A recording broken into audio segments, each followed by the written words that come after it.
Chapter 377. The latest chapter isn't finished yet. For more exciting content, please scan the QR code below to download the app. Novels are updated faster and more frequently. Millions of novels are free to read. There are all kinds of novels that can't be found online. Gu Jiao wasn't good at dealing with relationships, but she remembered that her grandaunt liked Xue Ningxiang. She wondered if she still remembered Xue Ningxiang after being hit in the head. "Miss Gu, you're here." The servants of Renshou Palace bowed to Gu Jiao. "Is the Empress Dowager here?" Gu Jiao asked. "Yes, she just left court." The servant added, "Prince Ning is here as well." "Oh, Prince Ning is back?" After Gu Jiao got close to the palace, she could hear some of the movements in court without deliberately asking around.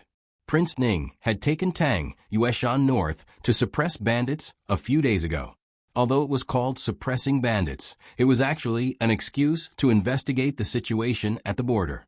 The Chun state was restless again and had secretly stationed a lot of troops at the border. Since they were discussing politics, Gu Jiao didn't disturb them and went straight to the swing to bask in the sun. She wasn't afraid of getting tanned, even though it seemed that her body couldn't get tanned. As she swung on the swing, she secretly thought about when she could find old concubine Jing again. That woman had harmed her grandaunt for so many years. Even if she couldn't immediately pull her down, she should at least collect some interest. Just as she was thinking, she heard someone call her from behind. "Auntie." "Oh." When Gu Jiao's body swung back to the ground, she reached out with the tip of her foot and stopped the swing. Then she turned around and looked at the handsome young man who had just walked through the Chuehua gate. "Prince Ning?" Prince Ning was in a trance for a moment. He let out an "ah" and came back to his senses. He smiled apologetically. "Sorry, I mistook you for someone else." His gaze lingered on Gu Jiao's body. "You really do look like her." Gu Jiao lowered her head to look at her clothes. It was not the green clothes she usually wore. It was the lake blue corset dress with water sleeves that she had worn at her great-aunt's place after dirtying her clothes last time. Was it because he mistook her for someone else? Or Gu Jiao had never asked her grandaunt why there were so many young women's clothes in her bedroom. She thought her great-aunt had prepared it for her. But from the looks of it, that didn't seem to be the case. That's right, it shouldn't be. Their styles were clearly different. As long as it didn't involve a mission, Gu Jiao wasn't someone who would care about the details of clothing. Normally, Yao Shi would make clothes for her based on what she liked, but in reality, she was not that picky about clothes. It was like someone who liked to eat meat, but if they were given a table full of vegetables, they would not refuse to eat them. She would take whatever she found in the closet as long as she could wear it. Coincidentally, she was wearing this set today. Ning Wang had saved Gu Jiao once when consort Rui Wang had been attacked. At that time, the two were not familiar with each other. Perhaps it was because he had heard about the relationship between Gu Jiao and the Empress Dowager, or perhaps it was Gu Jiao's clothes that he found familiar, but he took the initiative to walk over and strike up a conversation with Gu Jiao. "Has anyone ever told you that you look very much like Aunt Ningen?" he asked. "Princess Ningen?" Gu Jiao shook her head. "No." Ning Wang smiled and said, "When I was very young, Aunt married off to the northern frontier. After that, I never saw her again. However, Aunt was very good to me. I have always remembered her." Gu Jiao made a no sound and asked, "Do we look very similar?" Then she would have to wonder about her own past. "No, you do not look alike." As Ning Wang spoke, his gaze landed on the birthmark on her left cheek. But in this place, she was once injured and left a small scar. She would always use cinnabar to draw a begonia. Gu Jiao touched her own birthmark. Ning Wang couldn't help but look at Gu Jiao a few more times. "Last time, I was busy catching the assassins and did not think it was very similar. Seeing you today, to be able to make Ning Wang constantly say that she looked like Princess Ningen, it seemed that other than her face, she was very similar to Princess Ning and in other aspects. Normal people would be very happy to be praised like a princess. This meant that she had the temperament and presence of a princess. It was a high praise. However, Gu Jiao was very calm. She was not happy, nor was she unhappy. Ning Wang then said, I have heard about the Empress Dowager. I still have not thanked you and your family for taking care of the Empress Dowager. If you need anything, you can come to Ning Wang Fu to find me at any time. No matter if it was because Ning Wang had pulled out his sword to help for the sake of consort Rui Wang, or because of his duty as a prince, Gu Jiao had avoided disaster because of him. It was an indisputable fact. Gu Jiao nodded. All right. Ning Wang seemed very happy and smiled. Then it is settled. Right, I heard from the Empress Dowager that your medical skills are good. Can you come to the Fu to see a doctor? The consultation fee is not cheap. Gu Jiao said. Ning Wang probably did not expect Gu Jiao to react like this. Normal adults would be so honored to be able to go to the Fu to see a doctor that they would not accept the consultation fee. Ning Wang probably did not expect Gu Jiao to react like this. He did not know how to respond. A moment later, he couldn't help but say, Of course. Gu Jiao said, When I have time, I will have someone send an invitation to the Fu. Ning Wang smiled. Then it is settled. I still have something to do, so I will leave first. After Ning Wang left, Gu Jiao got up from the swing and walked to her great-aunt's study. Empress Dowager Zhuang was reading the memorial. When she saw Gu Jiao come in, she snorted angrily. Her great-aunt was always like this, so Gu Jiao did not feel that she had done something unforgivable. She walked over and handed Xuan Ningxiang's letter to her great-aunt. What is it? Empress Dowager Zhuang asked. Xuan Ningxiang's letter. Does great-aunt still remember her? Gu Jiao asked. Empress Dowager Zhuang frowned and thought. Gu Jiao reminded. Go Wa's mother. When it came to Go Wa, Empress Dowager Zhuang remembered. If she gave him a candied fruit, he would lick her courtyard all day long. He was not noisy at all, and was much easier to take care of than little Jing Kong. Then Empress Dowager Zhuang remembered Xuan Ningxiang. The main reason was that Xuan Ningxiang's cooking was good and Liulong's was bad. As long as Gu Jiao was not here, she would call Xuan Ningxiang over to cook. The food is good, Empress Dowager Zhuang said. Read the letter first. Gu Jiao said. Empress Dowager Zhuang finished reading the letter. To be honest, Xuan Ningxiang's handwriting was really ugly. But with Gu Jiao's pearls in the front, Empress Dowager Zhuang felt that this kind of handwriting was barely acceptable. Oh. Empress Dowager Zhuang raised her eyebrows. Little Xiangxiang is quite popular. Looking at this reaction, she was worthy of being her great-aunt. Gu Jiao sat down opposite Empress Dowager Zhuang and looked at her without blinking. Right? Then how should this matter be resolved? Empress Dowager Zhuang did not speak, but reached out her hand and made a give-it gesture. Gu Jiao pretended not to understand. What? Empress Dowager Zhuang said coldly. Don't play dumb with me. Make up for yesterday's performance fee. Otherwise, don't talk about it. She knew it. Okay. Gu Jiao sighed and reluctantly took out the box of candied fruits. She counted 5 and put them in Empress Dowager Zhuang's hand.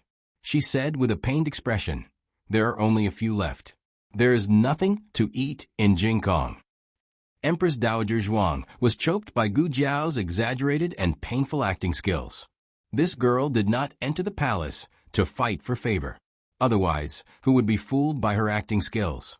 However, Empress Dowager Zhuang's eyes swept over her small fist. It seemed that she did not need to pretend. With one punch, even the emperor would be lying down. Empress Dowager Zhuang put away the candied fruits and said to Gu Jiao, What's so difficult about this? Who does she like? Jia will arrange a marriage for her. The problem was, Xuan Ningxiang did not write who she liked in the letter. Gu Jiao raised her eyebrows. Then should I write a reply to her? Forget it. She won't say this in the letter. Empress Dowager Zhuang called Eunuch Qin. Send 2 reliable people to the county in Yuzhou.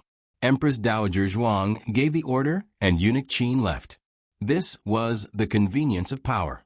Whether it was the way to solve a problem or the speed, it was simple and crude. With her grand-aunt taking over, Gu Jiao did not have to worry about this. She was just curious.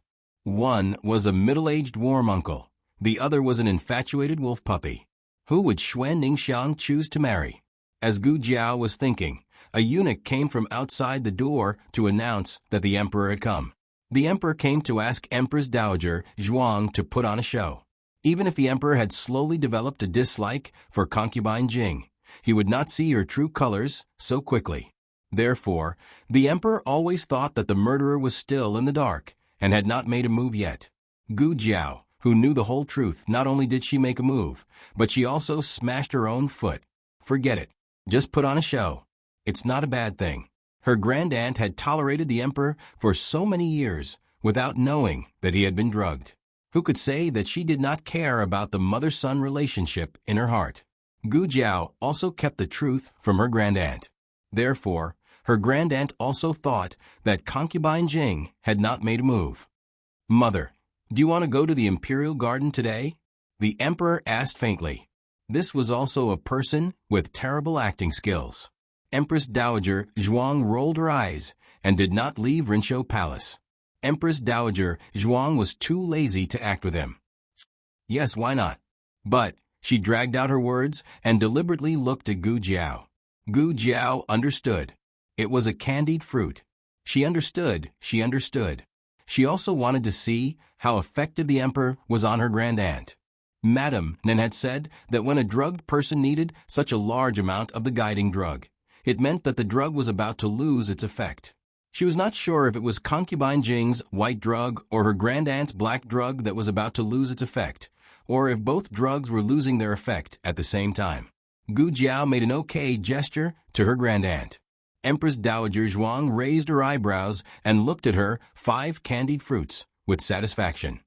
Let's go. The emperor was speechless. Was it an illusion? Why did it feel like the Empress Dowager was drooling? Neither of them had any complaints about Gu Jiao being a tail. Gu Jiao followed them leisurely. Eunuch Qin and Eunuch Wei were also there, but they did not have much of a presence, unlike Gu Jiao, who was sitting in Empress Dowager Zhuang's phoenix carriage. The emperor and Empress Dowager Zhuang walked all the way to the imperial garden. The weather was good today, so there were many people in the imperial garden. Coincidentally, concubine Jing was also there.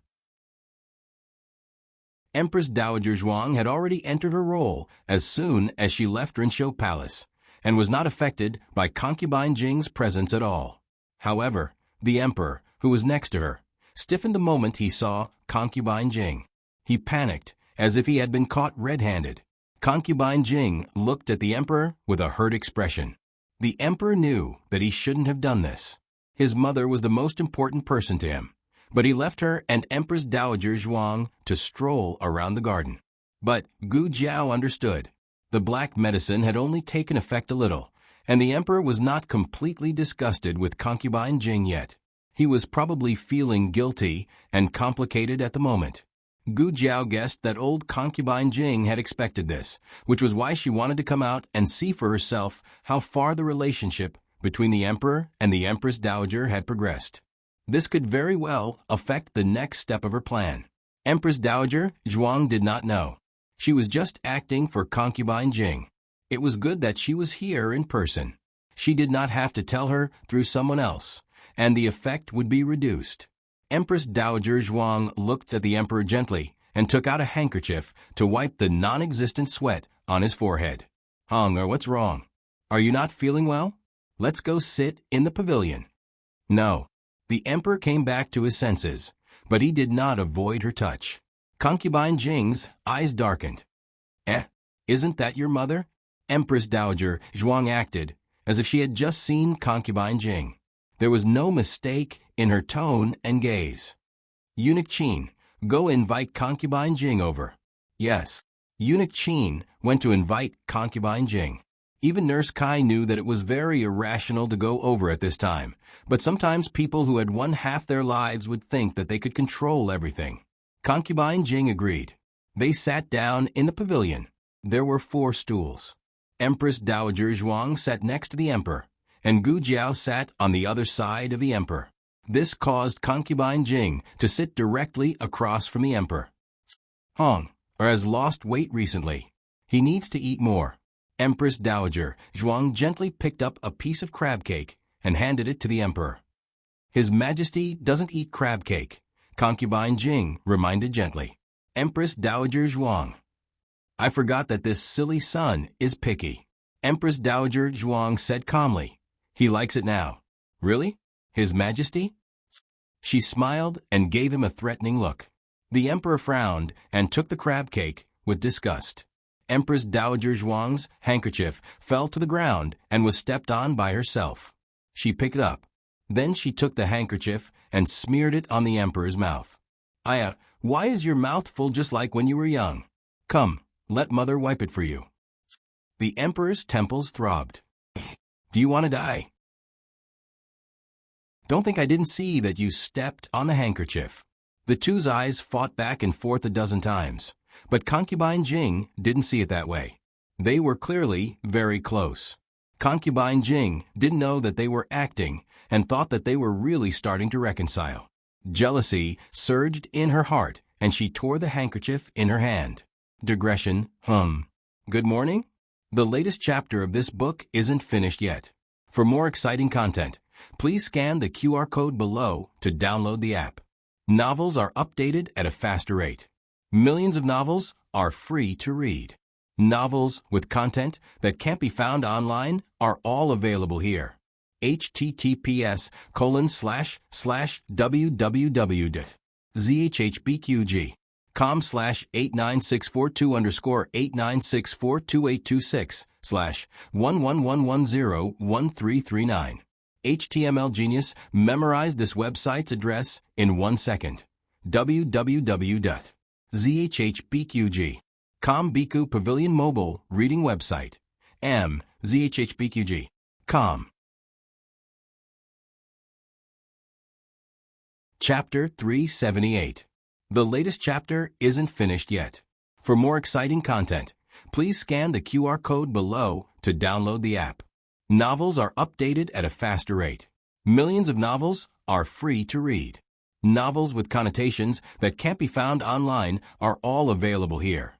The Emperor and Empress Dowager Zhuang were busy fighting a battle of wits and courage, so neither of them noticed Concubine Jing's strange behavior. In other words, Concubine Jing was like air in their eyes at this moment. Only Gu Jiao, who had been observing Concubine Jing's reaction, saw everything. She didn't quite understand. Concubine Jing could be so ruthless as to drug the emperor and arrange for someone to assassinate him. Although the assassination attempt that night might not have been to take the emperor's life, but to frighten and injure the emperor so that she could frame her grandaunt, it still showed that she didn't love the emperor that much. So why should she care who the emperor favored? Gu Jiao wasn't a person with a strong desire for control, so she naturally couldn't understand Concubine Jing's feelings. However, if she had to put it in her shoes, she would probably be hurt if little Jinkong, who always talked about Jiao Jiao, suddenly stopped liking her one day and turned his head to call someone else. She would probably be very hurt. However, the little Jinkong, to her, was different from the emperor to Concubine Jing. So Gu Jiao didn't think that it was very accurate. But that didn't stop her from directly seeing Concubine Jing's little movements. Oh, she's angry. She's quite angry.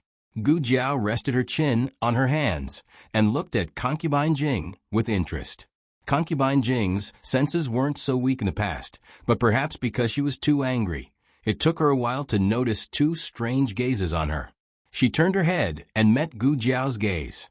Generally speaking, it was quite embarrassing to be caught peeping at someone, and one would immediately look away and pretend that nothing had happened. Gu Jiao didn't. She wasn't embarrassed. She even looked at the handkerchief in Concubine Jing's hand with a good temper and raised her eyebrows, as if indicating for her to continue. Please continue. There's no need to be polite. In any case, even if the handkerchief is torn, it's not mine. The most shameful thing in the world wasn't developing feelings of jealousy that one shouldn't have, but being discovered by someone else while being jealous. In the end, the one who was caught was Concubine Jing. Grand Concubine Jing's body stiffened, and her heart felt stifled. She stood up and said, "I'm not feeling well. I'll leave first." Then she turned around with a great movement. This was naturally to attract the emperor's attention. She wanted to use this method to evoke the emperor's shame and pity. Unfortunately, she had miscalculated. The emperor's mouth was wiped by Empress Dowager Zhuang's dirty handkerchief. He flew into a rage out of humiliation and tried to hide. Empress Dowager Zhuang directly pressed down on his head, and he tried to pry her hand away. This scene, to be honest, it was just short of a fight. Eunuch Wei and Eunuch Qin could no longer watch. They turned their faces away and looked at the sky. Other than Gu Jiao and old concubine Jing's trusted servant, Nanikai, no one else noticed that old concubine Jing had left in a fit of pique. Naturally, Gu Jiao would not keep her. She paused in her steps and looked at the two, who were in a heated argument. She noticed Gu Jiao's gaze. She then looked at Gu Jiao. Gu Jiao gestured for her to leave. "Didn't you want to leave? Go on. Don't stay here." Old concubine Jing was furious and left with a livid expression. When the emperor finally broke free from Empress Dowager Zhuang's clutches and looked up at old concubine Jing, she was nowhere to be seen. The emperor felt awkward and glared at Empress Dowager Zhuang. "This is great." Mother left in a fit of anger. "Can't the Empress Dowager restrain herself in front of old concubine Jing? You were acting for the culprit, not for..." Before he could finish his sentence, Empress Dowager Zhuang slapped the soiled handkerchief on his face. She then stood up and said, "Jiao Jiao, let's go." Even when Empress Dowager Zhuang wiped his mouth with a soiled handkerchief, there was no trace of impatience in her tone and smile. She was like a good mother who liked to joke with her son. The emperor almost believed that Empress Dowager Zhuang's act had become real and that she loved her son. He was about to tell her, "Don't take it seriously. I'm just acting with you. I don't think of you as my mother. My only mother is old concubine Jing." However, Empress Dowager Zhuang stopped acting in the next second and regained her domineering aura. The emperor was dumbfounded by the speed at which she changed her attitude. The emperor said, You're leaving just like that?" Empress Dowager Zhuang snorted. She didn't even give him a look and left with Gu Jiao. The emperor was speechless. On the other side, old concubine Jing returned to the nunnery with Granny Kai. She maintained a gentle and decent expression along the way, but her face turned cold as soon as she entered her room. In Nanny Kai's view, her master was in a hurry to suffer. Since the emperor had been drugged, his intimacy with her would begin to decrease day by day. There was no need to verify anything in front of the emperor. It was obvious, and there was no way to solve it. Actually, her master understood, but she just couldn't accept it. Over the years, the emperor had treated her too well, too well. She had even forgotten where this kindness came from. Perhaps she hadn't forgotten, but she had put in a lot of effort, believing that they had cultivated an unbreakable bond between mother and son. To put it bluntly, it was her pride and self-esteem that didn't allow it. She felt that she shouldn't be so unattractive, that she couldn't even handle a son. "He must have truly developed a mother-son bond with me." Old concubine Jing had said this in front of Granny Kai more than once. Granny Kai still remembered the smile on old concubine Jing's face. It was a very happy smile, but it wasn't a mother showing off her relationship with her son. It was more like a general showing off his spoils of war after winning a battle. Now that spoil was gone. Her pride and self-esteem had been crushed. No matter what, old concubine Jing was her master. As a servant, Granny Kai wouldn't be disloyal to her. She just didn't want to see her master sink into a bad mood that she shouldn't be in. Grand Imperial Concubine. She looked deeply at her. Old concubine Jing waved her sleeve and summoned the Shadow Dragon Guard. An ominous feeling rose in Granny Kai's heart. She asked nervously, "Grand Imperial Concubine, what do you want to do?" Old concubine Jing looked at the Shadow Dragon Guard, who was like a killing tool, and said coldly, "Go to Renshou Palace and kill Empress Dowager Zhuang." Granny Kai turned pale with fright. "Grand Imperial Concubine, you can't do that. You'll have no way out if you're discovered. You'll be buried with the Empress Dowager." Old concubine Jing looked coldly at the Shadow Dragon Guard. "Do it discreetly and don't let anyone discover you. Otherwise, don't come back." The Shadow Dragon Guard had the ability to sneak into Renshou Palace and kill people. He hadn't done it before because there was no need. Empress Dowager Zhuang had been fighting with the Emperor day and night, and her days weren't easy at all. Wasn't it better to see her suffer than to kill her? However, the Shadow Dragon Guard didn't move. Old concubine Jing frowned. I want you to go to Rinshou Palace and kill Empress Dowager Zhuang Jin's. The Shadow Dragon Guard still didn't move. Old concubine Jing repeated herself to make sure that the Shadow Dragon Guard had heard her, but he still refused to carry out the order. When the Shadow Dragon Guard had been sent to her side, the Emperor had ordered them to listen to all her orders. But she also knew that the Shadow Dragon Guard's orders were divided into ranks. The first order they obeyed came from the previous Emperor, and the second order came from the Emperor. When her orders conflicted with their previous orders, the Shadow Dragon Guard wouldn't carry them out. Ever since the Emperor had given the Shadow Dragon Guard to her, he hadn't spoken to them again. In other words, before she had gotten the Shadow Dragon Guard, someone had already ordered them not to harm Zhuang Jin's. Who had given the Shadow Dragon Guard this order? Was it the Emperor or the previous Emperor? If it was the previous Emperor, then what was the Imperial Edict all about? If it was the Emperor, the previous Emperor had given the Shadow Dragon Guard to the Emperor before his death. At that time, his relationship with Empress Dowager Zhuang had already begun to tear apart, but he still ordered the Shadow Dragon Guard not to harm her? Old concubine Jing couldn't figure it out. She didn't know which of the two men had protected Zhuang Jin's. Zhuang Jin's clearly wasn't worth it. As a wife, she had never truly loved her husband.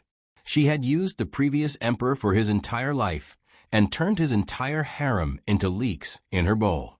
As a mother, she had never wholeheartedly supported her son. She had held court from behind a curtain and dominated the court, turning the emperor into a laughable puppet. Zhuang Jin's was the demon empress, the source of all evil. Everyone had the right to punish her. Imperial concubine. Imperial concubine. Mama Kai saw that old concubine Jing's expression was becoming more and more unnatural. She worriedly walked forward and gently held her arm. You're tired. Don't think about anything. This servant will help you to the bed to rest for a while. Old concubine Jing dazedly raised her head, but the moment she turned around, her qi and blood surged, and she spat out a mouthful of blood. Rinshou Palace. Empress Dowager Zhuang was very happy today. Not only did she slap her foolish son a few times, she also received 5 candied fruits that she had worked so hard to earn. No, including yesterday's, there were 10 candied fruits in total. She took out her small jar of candies and only ate 5 of them. She saved the remaining 5 for when she ran out of food in the future. The all-powerful demon empress who brought disaster to the country was just that quick-witted. Gu Jiao ate lunch at Rinshou Palace before leaving. Eunuch Qin sent a carriage to send her off. Gu Jiao didn't return to the medical center. Instead, she gave the coachman another place to go. The carriage was neither too slow nor too fast. It just so happened that it was maintained at a speed that wouldn't make Gu Jiao anxious or too bumpy. Gu Jiao was very satisfied with the coachman of Rinshou Palace. Gu Jiao was in a good mood today. She even hummed a few lines of a song that she heard from Gu Qingfeng. However, her voice was fine when it came to singing pop songs from her previous life, but it was a bit lacking when it came to operas. The coachman almost drove the carriage into a ditch several times. The carriage stopped at the entrance of Narcissus' embroidery house. The coachman said, "Miss Gu, this servant will wait for you here." Gu Jiao said, "No need. I'll go back by myself later. You can go back to the palace." Those who came from Rinshou Palace were all shrewd people. He could tell that Gu Jiao wanted to do her own things, so he didn't insist and drove the carriage back to the palace. Gu Jiao passed through Narcissus' embroidery house and arrived at the underground arena of the dye house. He had been pacing back and forth at the entrance for a long time. When he finally saw Gu Jiao, he let out a long sigh of relief. "Aya, you scared me to death. Little brother Gu, I thought you weren't coming." Gu Jiao had already changed her clothes and put on her mask while she was in the carriage. She took out her little notebook and scribbled, "Is it my turn to go on stage today?" He hurriedly said, It's here, it's here. Don't worry. The first round won't be difficult. I've already informed them. With your strength, it won't be a big problem. I've already told you the rules, right? You still remember, right? Gu Jiao nodded her head. The rules of the underground arena were similar to those of Taiha Martial Arts Hall. It was also a promotion system, but it was stricter and crueler. There were 10 levels here. For example, a novice would be promoted by winning 10 matches. You could challenge someone of a higher level, but it wasn't like the martial arts hall where you could directly take away your opponent's score after winning. Gu Jiao looked at the most conspicuous wall of the arena. There was a black gold embossed ranking board hanging high up. There were also some small wooden plates hanging on it in order. What's that? Gu Jiao wrote. Oldie looked at it and showed an incomparably respectful expression. That's the ranking of the experts in the underground arena. The top 100 people are all on the ranking board. What happens if you're on the ranking board? Gu Jiao wrote again. Oldie smiled. You'll receive an offering from the underground arena. There's a salary? Gu Jiao's small eyes lit up. How much is the offering? Oldie patiently explained. There's not much for those below 50. It ranges from 1 to 10 taels per month. Those above 50 get 20 taels per month. Those above 40 get 50 taels per month. Those above 30 get 100 taels per month. Those below 20 get 100 taels per month. Gu Jiao wrote again. What's the highest? Oldie only thought that she was curious and casually asked. He didn't think that her ambition was that big. Oldie said, there's no upper limit. Gu Jiao wrote, then you can have as much as you want. You can give as much as you want. As far as I know, there's a champion who received this amount of offering in a month. Old, he said, and stretched out a finger. Gu Jiao wrote in surprise, 1,000 taels. Oldie smiled gold. Gu Jiao looked at the arena that was overflowing with murderous aura. She narrowed her eyes and licked her lips. She liked it here. Digression. Champion. Did you ask me if I agreed? The latest chapter of this book is not finished yet. For more exciting content, please scan the QR code below to download the app. Novels are updated even faster. Millions of novels are free to read. Novels that can't be found on the internet are all here. https://www.zhbqg.com/89642_8964286/111076346. HTML Genius remembered this site's address in 1 second. www.zhbqg.com Biku mobile reading website. zhbqg.com.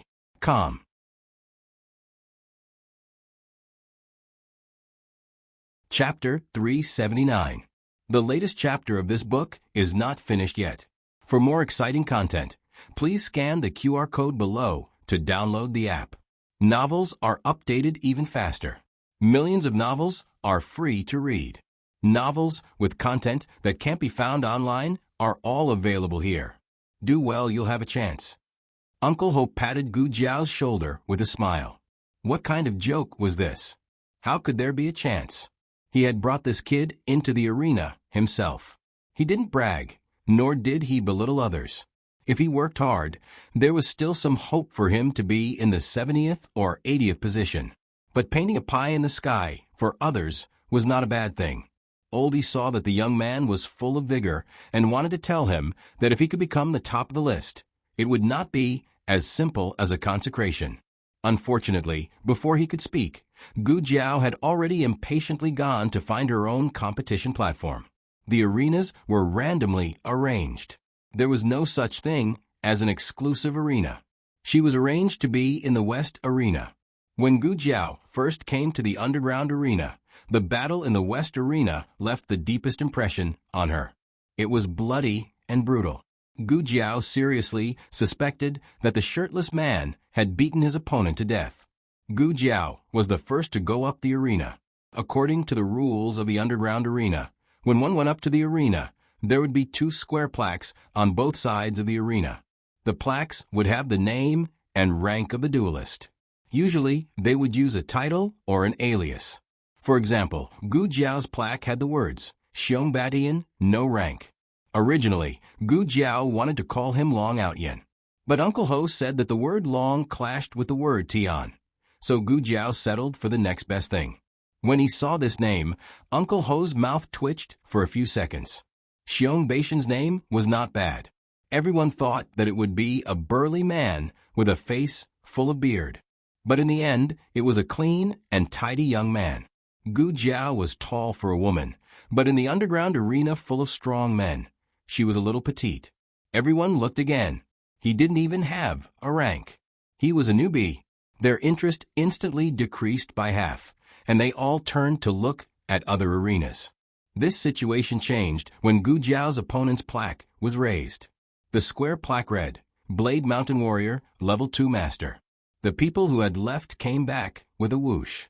Gu Jiao was puzzled. There were Level 4 fighters in the South Arena.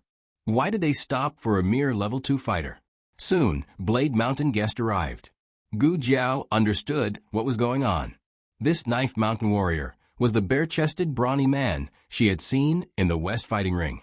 He was extremely violent, and every punch he threw caused the audience to scream. Coming here to watch was for the thrill. Death or not, it was good enough to make one's adrenaline soar. The moment Uncle Ho saw Knife Mountain guest, his face changed.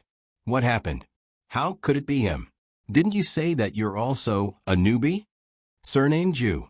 Come out. Old, he rushed into the accounting room to look for the young man, surnamed Ju.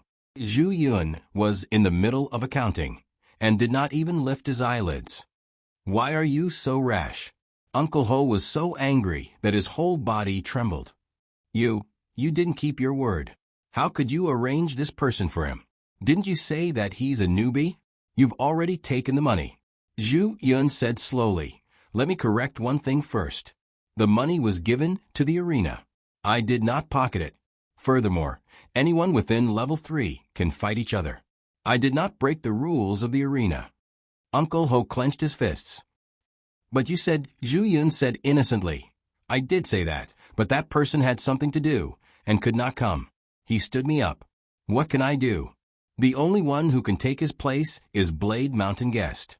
If you're worried that he'll lose, then let him quickly jump off the stage. Blade Mountain Guest will not chase someone down. The arena will stop him. All fights in the arena could only take place in the arena. Once someone left the arena, regardless of the reason, the fight would end and the winner would be announced. At this point, no matter how angry Uncle Ho was, Zhu Yun could not argue with him. He had to quickly remind young master Gu not to fight Blade Mountain Guest.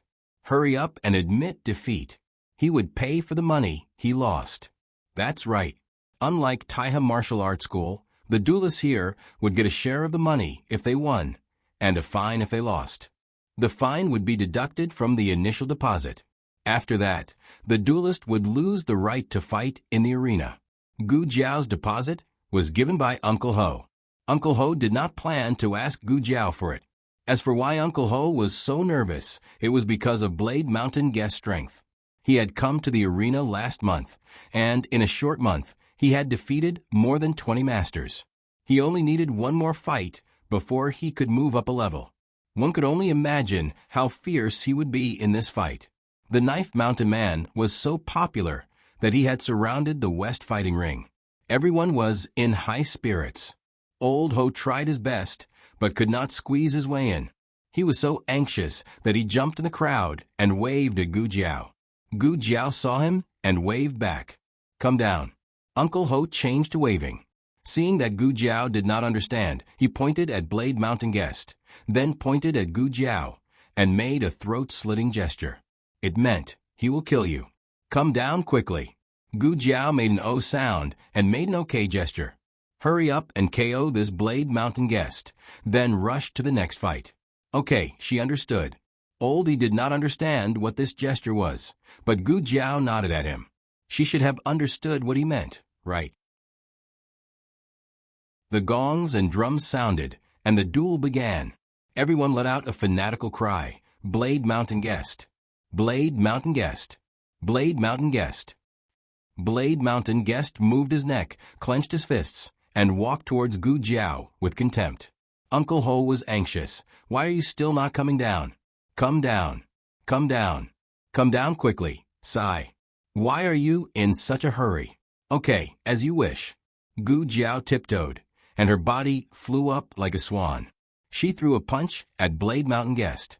Blade Mountain Guest also showed his hammer-like fist. There was a bang, and someone fell to the ground. The shouts came to an abrupt end, and the audience gasped in shock. The one who fell to the ground was not the skinny little boy, but the mighty and majestic Blade Mountain Guest. One punch. He only threw one punch. Blade Mountain Guest fell, and Gu Jiao's body also landed lightly. She knelt on one knee, and her fist pressed against the floor of the arena as she landed beside Blade Mountain Guest. The arena was silent, and even Uncle Ho was mute. Did he see wrongly? The one who fell was young Master Gu, right? How could Blade Mountain Guest fall? He had not fought yet, and he did not want to come out. Uncle Ho pinched himself, and the pain made him cry. He finally accepted the fact that Blade Mountain Guest had been defeated by Gu Jiao with one punch. While everyone was still in a daze, he squeezed through the crowd and came to the edge of the arena. He said to the judge, "Why aren't you hitting the gong? She won. She won." Uncle Ho was worried that Blade Mountain Guest had lost his footing and would get up and beat Gu Jiao down. He wanted to end the fight quickly, so that Blade Mountain Guest would not be able to attack again. It turned out that Uncle Ho worried too much. After the judge hit the gong, he could not wake Blade Mountain Guest up. In the end, he called 2 people from the arena to carry him down. Uncle Ho was soaked in cold sweat. This was too exciting. After this, Gu Jiao fought 2 more matches. Her opponents were not as strong as Blade Mountain Guest, and she won easily. One person could fight 3 matches a day, and that was the limit of the arena. Gu Jiao could not fight anymore, and she could only sigh and leave the arena. It was not that she liked to fight, but this was the best way to recover her strength from her previous life. Moreover, she could also make some money. This time, there were not many people who bet on her, so the odds were very high. However, because her rank was low, she did not get much money, so she only got 10 taels of silver. Gu Jiao was not in a hurry. She put away the silver, adjusted the mask on her face, and turned to leave the accounting room. "This guy is not bad," Zhu Yun said with a smile. Gu Jiao did not plan to stay in the arena for long. She promised little Jing Kong in the morning that she would go to the Imperial College in the afternoon to pick him up after school. She walked out of the arena. When she was about to reach the door, a young man dressed as a guard came in front of her and blocked her way. Xiong, he wanted to call her Xiong Batian, but he was too ashamed to say it. He gritted his teeth and said, "Young Master Xiong, my master invites you." Gu Jiao was about to say no, but she remembered that she was a little mute. She took out her little notebook helplessly. At this time, she was envious of Gu Qingfeng's voice-changing skill. If she could learn how to speak like a man, wouldn't it be much easier? However, after this delay, Gu Jiao changed her mind. She scribbled, "silver." The guard was stunned. Gu Jiao wrote seriously, "I won't go if you don't pay. Appearance fee, 10 taels of silver." The guard was speechless. His master had ordered that he must invite her. The guard reluctantly took out 10 taels of silver. Gu Jiao pocketed the silver and left very respectfully. She did not expect it to be another room with a gourd hanging on it. Gu Jiao had already asked around. This kind of room with a gourd hanging on it usually belonged to the top 30 masters. Of course, these rooms could be obtained through special means. For example, if you bought the master, you could also get the right to use this room. Gu Jiao thought of Gu Changqing. She did not know which type he belonged to. Gu Jiao entered the room. The man in the room was wearing a brown brocade robe and a jade mask. This kind of mask looked good, but it was too heavy. It would easily fall off in a fight. It seemed that this man did not come to the martial arts arena to fight. This room was most likely obtained by buying the master. "Young Hero Xiong, please sit." The man politely pointed to the chair next to him. As soon as he spoke, Gu Jiao recognized who he was. She did not expect this underground martial arts arena to have so many hidden masters. The Marquis heir Gu Chongqing and the Prince of Zhao country, Qin Chuan, also came. Qin Chuan was Prince Ning. Gu Jiao recognized Prince Ning, but Prince Ning did not recognize Gu Jiao. Gu Jiao sat down quietly. Young hero Xiong, do you want to drink wine or tea? Prince Ning politely asked. Gu Jiao took out a small notebook and wrote seriously, I'm still young. I can't drink wine. Prince Ning was stunned. His eyes seemed to say, you're still young. How can you come to such a dangerous place to fight? Prince Ning was experienced. He could handle this kind of child. He smiled and said, okay, bring the tea. A servant served Gu Jiao tea. Soon, Gu Jiao found a problem. The mask did not show the mouth. In other words, she had to take off the mask if she wanted to drink tea. Wait. Was Prince Ning being polite to her, or testing her to take off the mask? Gu Jiao wrote, I don't like to drink this kind of tea. Prince Ning smiled and said, what kind of tea does young hero Xiong like? He probably thought that no matter how expensive Gu Jiao said the tea was, he could get it. Gu Jiao wrote expressionlessly, follicle. Prince Ning was speechless. I didn't treat you well. Next time, I'll get someone to prepare. Prince Ning looked at the 3 words and doubted whether there was really such a thing called follicle. He recovered quickly and said gently, young hero Xiong, is this your first day in the arena? You fought well. I admire young hero Xiong. I want to be friends with you. I forgot to tell you that my surname is Chu. Gu Jiao, I don't believe you. Prince Ning's tone was easygoing and his expression was gentle. Young hero Xiong, are you a native of the capital? Gu Jiao raised her eyebrows and wrote quickly. What? If not, are you going to buy me a house? Prince Ning was speechless again. Although it wasn't like he couldn't afford to give her a house, when someone asked him to do so, it made him feel very awkward. Prince Ning took a sip of tea and smiled. If. Young hero Batian. He almost couldn't say the name. If you don't have a place to live, you can come to my house first. Gu Jiao wrote, I don't live under someone else's roof. Prince Ning smiled. How is this living under someone else's roof? If young hero Xiong is willing, you can be my guard. Then you'll be a member of my house. I'll give you a separate house. The scenery in my house is very good. Young hero Xiong might consider it. Many people wanted to be a guard of Prince Ning's house. Moreover, guards were also divided into ranks. There had never been a guard who lived alone. Prince Ning waited for Gu Jiao to ask about his identity. But was it an illusion? Why did he feel that there was a little disdain in her eyes? Gu Jiao curled her lips. After so long, she only gave him a small house. Rinshou Palace was unobstructed. Who cared about Prince Ning's house? Gu Jiao got up and left. The guard stopped Gu Jiao. Our young master hasn't finished speaking. Gu Jiao waved her hand and wrote, 10 taels of silver is up. If you listen to him again, you'll have to raise the price. The latest chapter of this book is not finished. For more exciting content, please scan the QR code below to download the app. The novel is more complete and updated faster. Millions of novels are free to read. There are novels with connotations that can't be found on the internet here. https://www.zhbqg.com/89642_8964286/111075279. HTML Genius. Remember the website address in 1 second.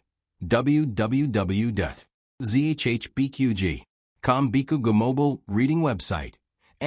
zhbqg.com.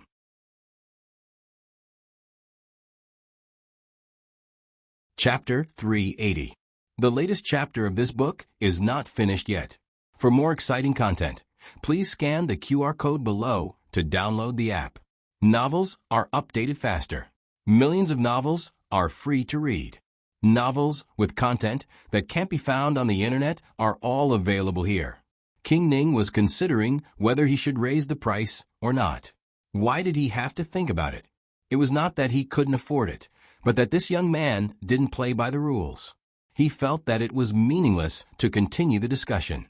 Although he didn't raise the price because of this consideration, it was inevitable that people would suspect that he was stingy and unwilling to raise the price. The embarrassment of being dominated by the words, "Are you going to buy me a house?" came up again. It was the first time they met, and the ability and mutual trust shown by this young man were not worth a house. But in the end, it always gave people an illusion that King Ning was stingy and couldn't afford the house. King Ning had lived for more than 20 years, and it was the first time that he had experienced such a situation where he was unwilling to accept the situation and retreated. King Ning took a deep breath, opened his mouth, and was about to say something. Gu Jiao raised her small hand coldly and made a gesture to stop him. Then she wrote in her small notebook, "The time to consider is over. Goodbye." King Ning was stunned. What did she mean by the time to consider was over? He just hesitated for a moment. How could even the right to choose be terminated? It was always him who stopped others, and no one stopped him. The lethality of this sentence was more terrible than "Are you going to buy me a house?" or "If you listen to him again, you have to raise the price." Originally, he planned to leave Gu Jiao hanging and frustrate Gu Jiao's spirit. That way, he wouldn't be in such a passive situation when they talked next time. But who would have thought that she didn't even give him a chance to raise the price? King Ning only felt that he had been hit in the chest with a hammer, and a sentence floated in his mind. He should have raised the price earlier. Gu Jiao did what she said. After writing that sentence, she put away her small notebook and left without looking back. No matter how King Ning's guards urged her to stay, she didn't change her mind. King Ning was unlikely to be rough with her. He clenched his fists, resisted the slight trembling of his body, and finally asked her, "When will young hero Xiong come next time?" Gu Jiao did not answer. She had already walked out. Prince Ning leaned back in his chair and panted heavily. He was not too angry. After all, he was a young man of Jianghu. It was inevitable that he would have some arrogance. Prince Ning was not so narrow-minded. He would not be like the crown prince, who would feel offended by someone who did not respect him. He had always been tolerant of such talented advisors and chivalrous men of the world. But today Prince Ning wanted to say that he wasn't angry, but his heart had been stabbed 1, 2, 3, 4, 5, 6, 7, 8 times. How could there be such a weird person? He didn't reveal his identity, so it wasn't strange that the other party was so bold. What was strange was that this method of choking people was unheard of. "Water," King Ning said. The guard hurriedly brought him some tea. Ning Wang drank half the pot in one go before he was finally able to relieve some of the depression in his heart. He said to the guard, "Go and find out who introduced this Xiong Batian." The underground martial arts field was very well hidden. Most people would not be able to find this place. Most people relied on someone familiar to introduce them or people from the martial arts field to find them. Finding out this information was not difficult. The guard quickly came back and reported, replying to Master, it was a branch manager called Old He. The branch shopkeeper was a respectable name. In fact, they were hired by the underground dojo to recruit people. They usually appeared in the various dojos in the capital, looking for strong martial arts seedlings, and then brought them to the underground dojo. Every person they brought would have a share of the arena's profits in the future. Prince Ning gave the guard a bag of silver.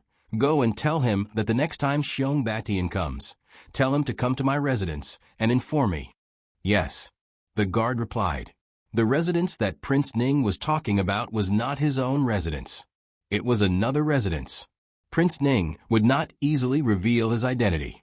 The guard went to find Old He while thinking that this Xiong Batian was really a little troublemaker. After following his master for so long, he had never seen him choke like this before. Prince Ning was the most outstanding and calm among all the princes. He was both intelligent and courageous.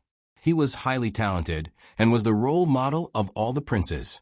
His performance today was indeed a little unexpected. He had to go back and think about it carefully so that he would not be so passive next time. Gu Jiao came out of the Narcissus Embroidery Building and hired a carriage to go to the Imperial College. The timing was just right. Little Jing Kong had just finished school and ran out with a head full of sweat. The students in the elementary school had already figured out his pattern. He was usually more aloof than the teachers. Once he became a 3-year-old child, he would definitely be the older sister at home. Gu Jiao was standing under a big tree by the roadside, thinking about how she should charge the next time Prince Ning came to her. The Zhuang family was so rich. As the grandson of Grand Tutor Zhuang, Prince Ning should not lack money. This was a pot of golden leek. She had to harvest it well. Jiao Jiao. Little Jing Kong threw himself at Gu Jiao and hugged Gu Jiao's thigh. Gu Jiao stopped thinking for a second and looked at the little dumpling who had turned into a pendant on her leg. She picked him up and looked at his sweaty face. She asked, "Did you run a race again today? You're sweating so much." "I learned Kuju today," Little Jing Kong said cutely. Gu Jiao had seen Kuju in the grassland of the Qinghe Academy before. It was similar to soccer in her previous life. The ball was kicked into the goal. The only difference was that soccer's goal was called a goal. It was very big and there were 2 goals on the ground. Kuju's goal was called a romantic eye. It was very small and there was only one in the sky. Moreover, there was no net in the romantic eye. In short, Kuju was a very popular sport in the 6 nations. Gu Jiao took out a handkerchief. Little Jing Kong obediently stretched his little head over. "How's it going? Do you know how to kick?" Gu Jiao asked while wiping his sweat. Little Jing Kong nodded vigorously. Yes, I'm very good at it. I almost kicked it into the romantic eye." The small empty space was half the size of the Kuju court. Little Jing Kong was not to be blamed. He was too small and his arms and legs were too short. When he kicked, he fell down before he could kick the Kuju ball. Moreover, the romantic eye was set according to the height of most children. They range from 6 to 8 years old. Although he was already 4 years old, Little Jing Kong looked like he was only 3.5 years old. He was at a disadvantage. After that, he almost never touched Kuju, because no one passed it to him anymore. The little guy was also very frustrated. The corners of Gu Jiao's lips curled up. "Is it really good?" Little Jing Kong's eyes were as big as a bull's. Really, I've been kicking it. Jing Kong, do you want to come to my house to play Kuju?" In the carriage by the roadside, Su Dangsong waved at Jing Kong. Little Jing Kong's eyes flashed. He put his little hands behind his back. No, it's not very fun. He refused to admit that he was not good at it and could not even touch Kuju. Su Dangsong was not in the same class as him, so she did not know that he almost did not touch Kuju today. Su Dangsong waved her hand. "Okay, then I'll go first. Tell me what you like to play next time. I'll play with you."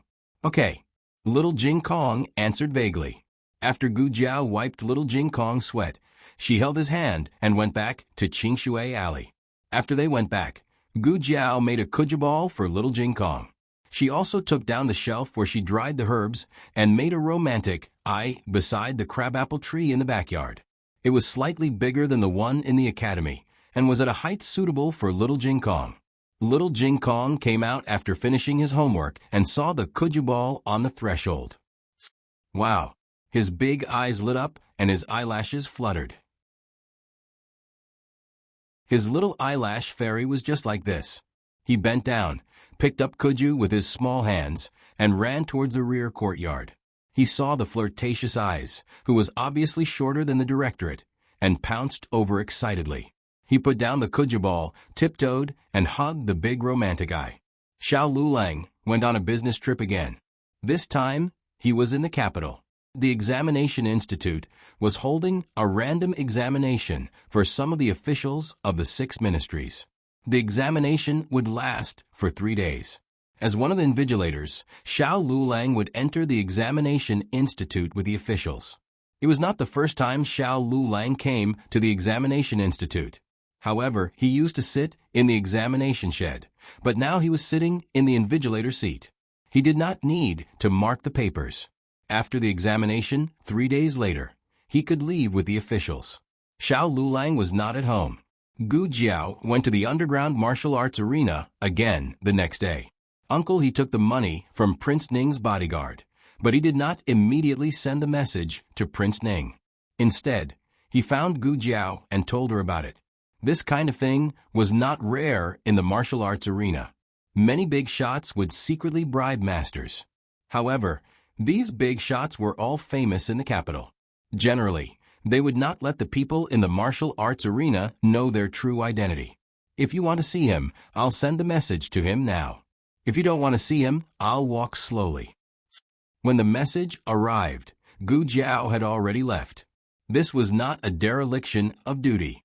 He only promised to send the message, but not to keep Gu Jiao here. Gu Jiao made an O sound. It's fine. Go send the message. The sooner the better. Gu Jiao fought 2 matches in the afternoon. She did not arrange for the 3rd match because there was no suitable opponent. The underground martial arts arena had a rule. You could not fight someone 3 levels higher than you. In other words, Gu Jiao, who did not have a rank, could only fight with a level 2 master. The Bladesman was the first master that Gu Jiao fought. She thought that he would be the appetizer. Who would have thought that he would be the hardest dish? It was no wonder that the Bladesman was so popular. There were not many people below level 3 who were stronger than him. At least, the 4 masters that Gu Jiao fought later were not as good as him. After Gu Jiao defeated the Bladesman, she gained a bit of fame in the underground martial arts arena. Today, there were finally a few more people who bet on her victory. Unfortunately, she only received 10 taels of silver. No matter. If the money was not enough, the leeks would make up for it. See, the leeks were here. Gu Jiao stepped down from the arena. Ning Wang personally walked up to the arena. He had changed his clothes, but the jade mask on his face was still the same as yesterday. His mask could only show his mouth and chin. He smiled and said, "Young Hero Xiong, we meet again. I watched the 2 matches just now. You played even better than yesterday. Do you have time to come in?" Gu Jiao took out the price list that she had already written in a small notebook. She handed it to him. 50 taels of silver for the time it takes to burn a stick of incense. The guard's eyebrows twitched. It was not 10 taels yesterday. Gu Jiao wrote, "The price has increased." Guard, Ning Wang. The time it takes to burn a stick of incense was about half an hour in her previous life. It was not more, not less. It was the price that Gu Jiao could accept. The guard behind Ning Wang twitched his mouth. "You are raising the price."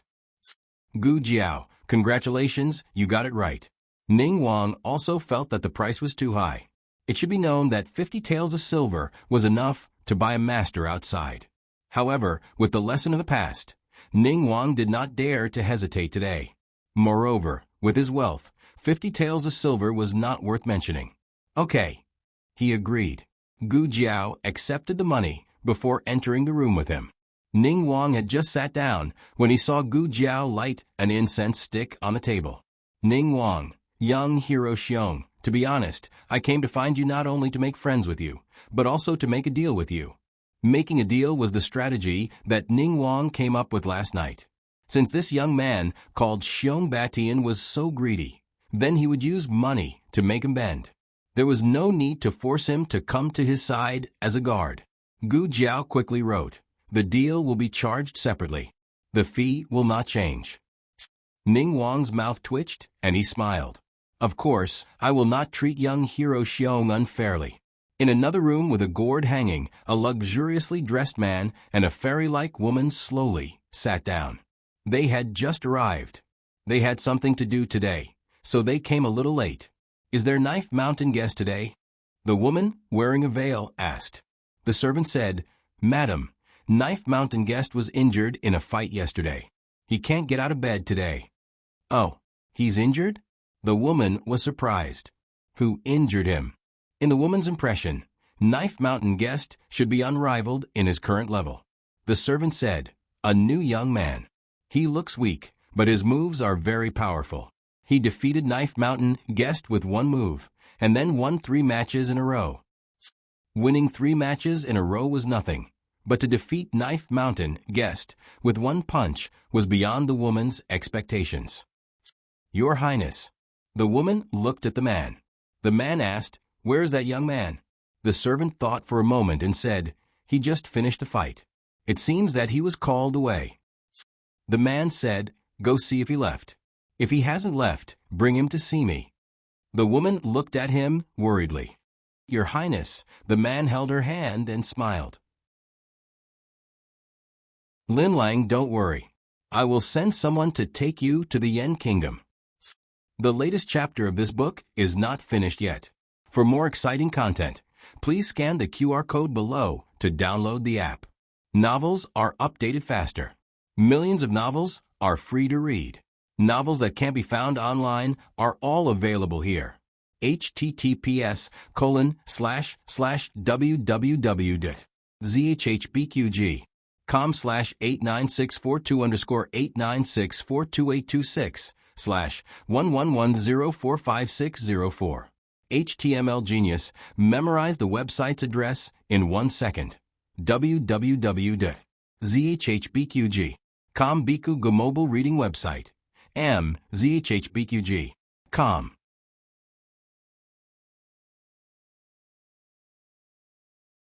Chapter 381. The latest chapter of this book is not finished yet. For more exciting content, please scan the QR code below to download the app. Novels are updated faster. Millions of novels are free to read. Novels with content that can't be found on the internet are available here. Gu Jiao learned from King Ning that the top 3 masters in the underground arena were qualified to go to the Yen Kingdom to compete and could bring others with them. Gu Jiao knew the relationship between the Zhao Kingdom and the Yen Kingdom. The Yen Kingdom was a superior country. Without the Yen Kingdom's permission, even the emperor of the Zhao Kingdom couldn't go there easily. However, a small underground arena was qualified to send masters to the Yen Kingdom. Nominally, it was a competition, but in fact, it was an opportunity to win them over. Such arenas existed in all the 6 countries. The Yen Kingdom's method was too simple and crude. King Ning said, "The first and second masters haven't appeared for many years. There is no chance to compete with them. The third master has only come to the arena recently." King Ning's meaning was obvious. Gu Jiao only needed to defeat the third master. "I believe in young hero Xiong's strength." Gu Jiao didn't believe that. He only said this to her. She was afraid that he was casting a net and focusing on training her. In addition, Gu Jiao extracted a message from their conversation. King Ning wanted to go to the Yen Kingdom. "Young hero Xiong, what do you think?" King Ning asked. Gu Jiao glanced at the incense on the table and stood up. She signaled with her eyes that time was up. King Ning almost choked to death. After Gu Jiao left, the guard looked around warily at the door and returned to King Ning's side to report, "Your Highness, someone was watching us nearby, just now." "Has he left?" King Ning asked. "Yes." The guard nodded. King Ning's eyes dimmed. "Did you see who it was?" The guard shook his head. "I didn't see his face clearly, but I felt that his figure was familiar. He seemed to be one of the Crown Prince's men." King Ning picked up the teacup. "So, the Crown Prince is here too?" The guard looked nervous. "Did the Crown Prince find us?" King Ning wasn't worried at all. He took a sip of tea. "It doesn't matter. He has no evidence. Be careful next time. Don't let others watch us." "Yes." However, that servant wandered around Prince Ning's room to no avail and asked the manservant guarding the door before reporting to the Crown Prince and the Crown Princess. "I was a step too late. That person has already left." "Gone?" The Crown Prince frowned, looking very displeased. The Crown Princess asked, "Did you find out who he is? Who invited him over just now?" "His name is Xiong Batian, and I don't know who invited him to the east side of the house." The servant reported the information he had gathered. The Crown Princess looked in the direction of his finger and saw a gourd hanging on the roof. She understood that the other person's identity was not simple. The man asked strangely, "Why would someone have such a terrible name? It should be an alias." The servant said, "The people here don't use their real names." The crown princess paused for a moment before continuing. Then go and find out who brought Xiong Bati in here. Yes. The servant responded and turned to leave the room. The crown princess sighed, lowered her eyes, and picked up the teacup. The crown prince looked at her with heartache. Lin Lang, don't be sad. He's just a new master. There are others. I can always find someone to get into the top 3 and bring you to the Yen Kingdom to see old Mr. Meng. The crown princess lowered her eyes. Your Highness, am I being selfish? I'm the crown princess of the Zhao Kingdom. I have enough. Why should I hope to see old Mr. Meng? The crown prince said seriously. How can you be selfish? Isn't it right for you to see old Mr. Meng? You broke old Mr. Meng's chess game. If old Mr. Meng knows about it, he will appreciate you. The Yen Kingdom hasn't replied yet. I guess the news hasn't reached old Mr. Meng. When you go to the Yen Kingdom and see him, everything will be solved. I know you want to be old Mr. Meng's disciple. I will help you. The crown princess' eyes were filled with tears. I'm not going to the Yen Kingdom just to see old Mr. Meng. I want to see the culture of the Yen Kingdom. I want to know what the strongest country is like. I want to learn how the Yen Kingdom's monarch rules the country so that I can better assist your Highness when I return. The crown prince was moved. Lin Lang, you're so nice. The crown princess smiled. Your Highness is my husband. This is what I should do. I heard about that young hero just now. I feel that this young hero called Xiong Batian is young and promising. He has great potential. The crown prince said, Since you say so, I'll go and invite him properly. The crown princess said earnestly, It's inevitable for a youth from the pugilistic world to have some pugilistic spirit. It's not impossible to be young and frivolous. Your Highness, remember to treat people with courtesy. Don't let the incident with Bai Nu happen again. At the mention of this, a trace of unnaturalness flashed across the crown prince's eyes. Bai Nu was a Turkic expert. He was extremely strong and swift. He was ranked 39th on the ranking list. The crown princess asked the crown prince to win him over. In the end, he said a few arrogant words to the crown prince, and the crown prince punished him for being disrespectful. This incident happened outside the martial arts arena. The arena itself did not interfere. However, the Turkic experts spread the news, causing them to lose a few experts who disliked the crown prince's actions. The crown prince coughed lightly and said, Don't worry. I won't use my status to pressure him this time. I'll talk to him calmly. Gu Jiao did not know that she was being targeted again. It was still early. It was not yet time for school to end in Little Jingkong. She went back to the medical center after leaving the Narcissus Embroidery Building. She entered from the back door and did not let anyone see her. She entered her courtyard, took off her mask, washed up, and changed into her usual clothes. Just as she was done, there was a commotion outside the courtyard. Why did you bump into me? It was a little girl's voice. Who bumped into you? You were the one who bumped into me. It was a man's voice. It sounded familiar, like Gu Qingfeng's. Bumblebee. Cylinder. That's right. In the backyard of the medical center, Gu Chengfeng, who came to buy hair growth medicine for his younger brother, bumped into Yuan Tong, who accompanied her elder sister to the clinic. This encounter was like a needle against an awn. Yuan Tong's eyes widened. You did bump into me on purpose. I didn't expect a man like you to be so narrow-minded.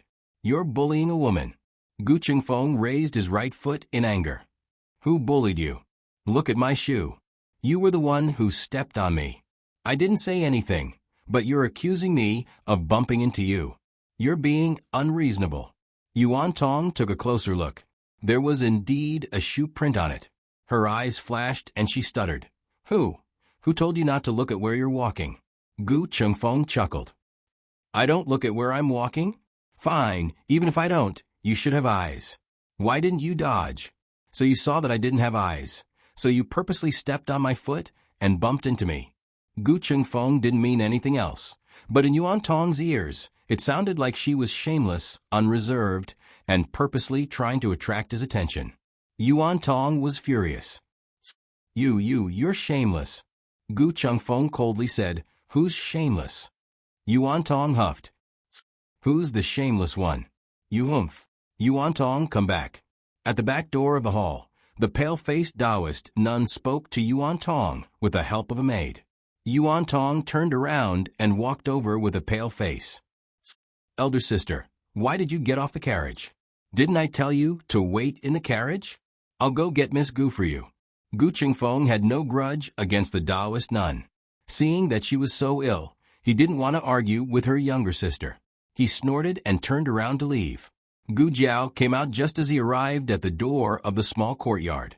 Gu Jiao had already seen the Taoist nun. Her expression didn't look right. Gu Chengfeng cleared his throat. "You can go treat the patient first. I'm not in a hurry." Gu Jiao nodded. The consultation room was full at the moment. Gu Jiao had Yuan Tong help the Taoist nun into her courtyard.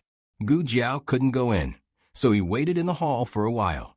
He didn't want to rush her since she wasn't in a hurry, so he waited in the hall, bored to death. The Taoist nun lay on the bed in the side room, her hands clutching her stomach. Cold sweat poured down her face. "Where are you feeling unwell?" Gu Jiao asked her. The Taoist nun glanced at the maid and Yuan Tong, who were standing by the side. Gu Jiao turned around. "You can leave first. I'm not used to people watching me when I treat patients." Yuan Tong opened her mouth. "Oh. Then I'll leave my sister in your care." Gu Jiao nodded.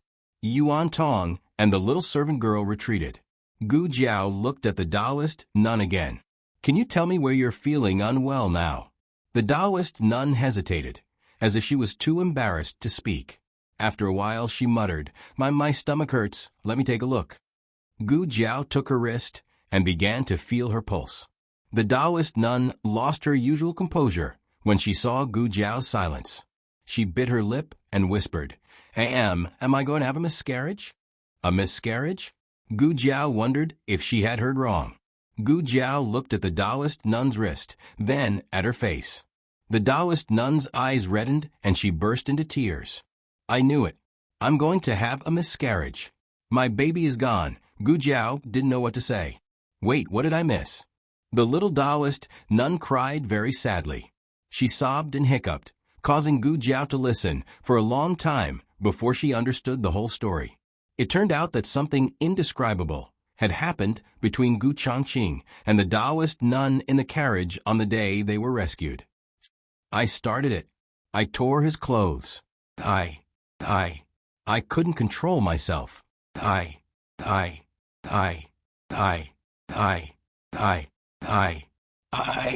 period hasn't come for 2 months. This morning, I suddenly had a stomachache, and I was bleeding. Of course you would have stomachache and bleed when you were on your period."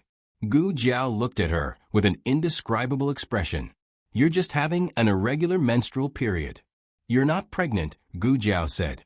The Taoist nun cried. "I don't believe it. I'm already riding on him." Gu Jiao was dumbfounded. Was it really that shocking? "You're really not pregnant. You didn't have a miscarriage. You don't have to comfort me.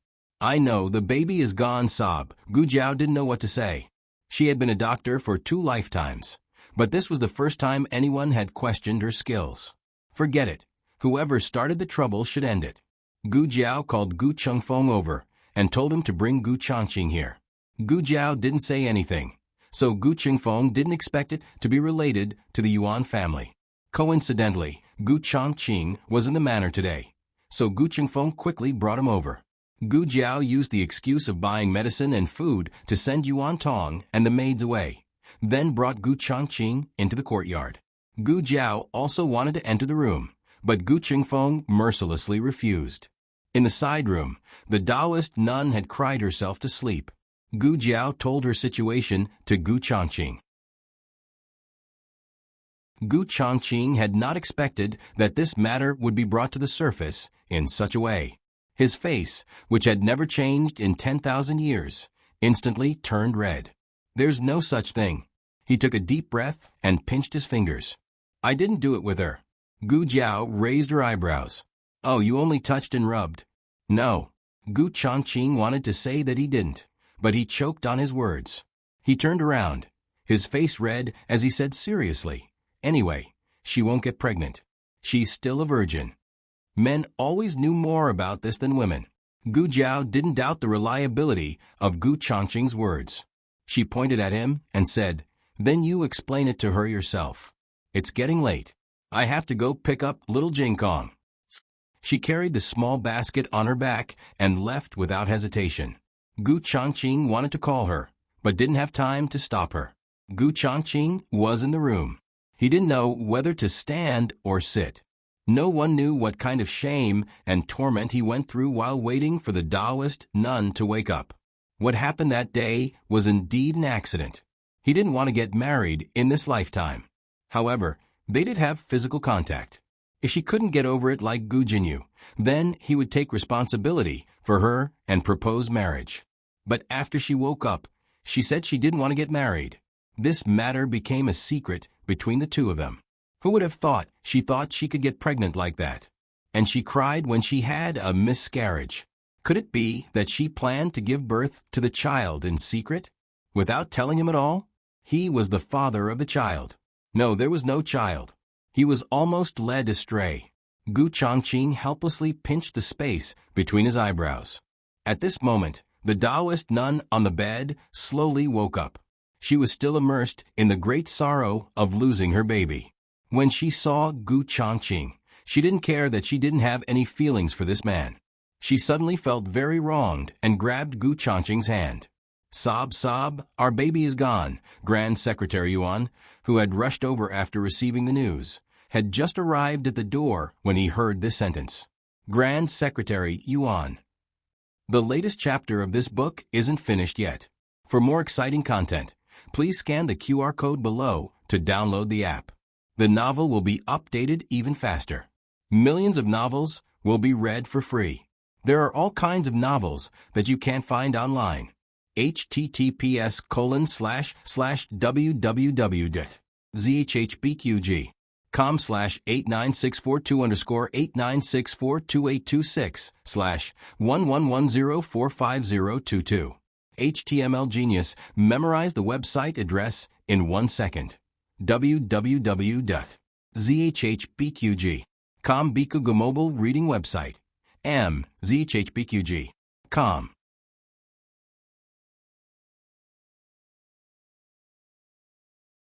Chapter 382. This book's newest chapter is not finished yet.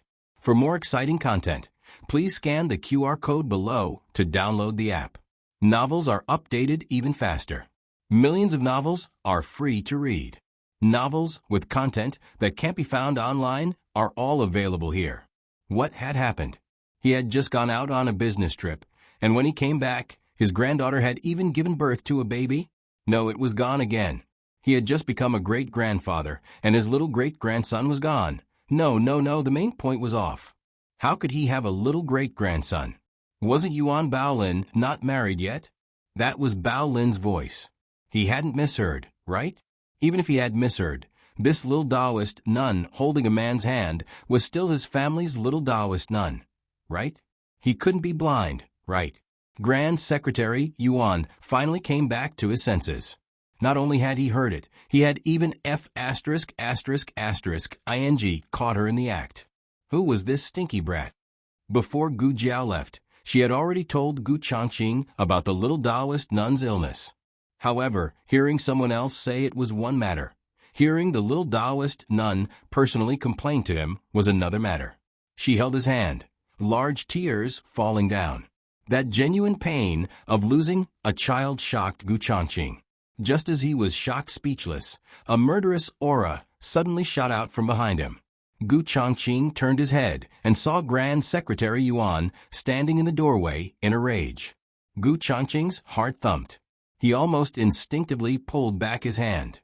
Unfortunately, it was too late. Grand Secretary Yuan had seen everything he should have seen and heard everything he should have heard. Grand Secretary Yuan charged into the room with murderous aura. Arriving at the bedside, he stood between the two. Gu Changqing consciously moved back a few steps. Who are you? Grand Secretary Yuan sternly asked. The capital's social circle was very large. The Yuan family and Marquis Ding and's manor had very little interaction. Grand Secretary Yuan had only seen the old Marquis in the throne room. Last time in Jade Water Alley, Gu Chongqing was in the dark, while Grand Secretary Yuan was in the light. This caused Gu Chongqing to secretly see him, while he did not see Gu Chongqing. It's over now. Even if I jump into the Yellow River, I won't be able to clear my name. Gu Chongqing cupped his hands in greeting. This one is Ding, a Marquis Manor's Gu Chongqing. Greetings to Grand Secretary Yuan. Grand Secretary Yuan narrowed his eyes dangerously. Gu Chongqing. Gu Chao's grandson? Yes.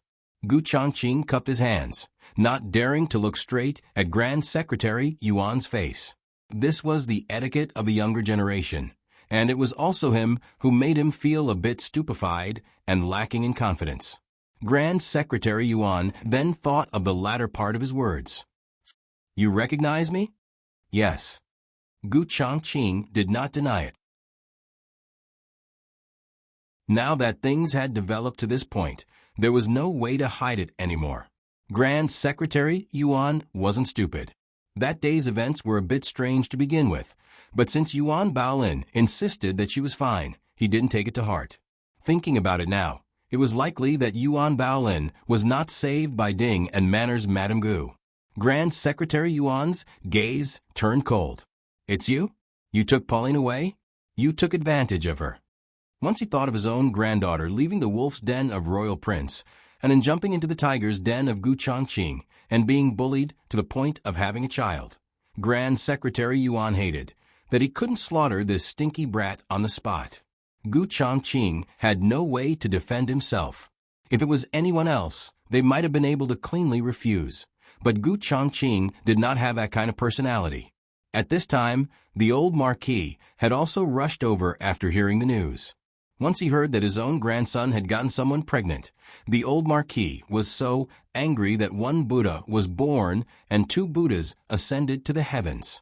If this was another girl's home, the old Marquis would not have believed it so easily. But the other party was Grand Secretary Yuan's granddaughter. In addition, Gu Chongqing had tacitly agreed. It was clear that he was entangled with the girl. He pulled out his whip and swung it at Gu Chongqing's body. The little Taoist nun's face turned pale. She reached out a hand to stop the old Marquis while choking with sobs. Don't hit him. It's not his fault. It's me. I forced myself on him. I forced myself on him. The old Marquis, whose hand trembled as the whip struck his own head. Grand Secretary Yuan, who also seemed to have been struck in the face by an invisible whip. As well as Gu Chongqing, who even though he had been cleared of his crime, he still wished he hadn't been. He might as well smash him to death with a wall. Gu Chongqing had military matters to attend to and would be heading to Fengdu Mountain soon. Just now, he had been packing his luggage in the courtyard. If it wasn't for Gu Chengfeng saying that Gu Jiao wanted to see him, he wouldn't have come at all. Now things were great. It wasn't that he couldn't wash himself clean even if he jumped into the Yellow River, but that he couldn't wash himself clean even if he peeled off a layer of his skin. Grand Secretary Yuan learned about the ins and outs of the matter from his granddaughter's mouth and confirmed that this brat had not taken advantage of his granddaughter in the slightest.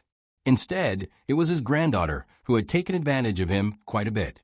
Grand Secretary Yuan felt quite apologetic. He apologized to the old Marquis. The old Marquis obviously wasn't angry. No matter how he looked at it, it was still this brat who had taken advantage of him.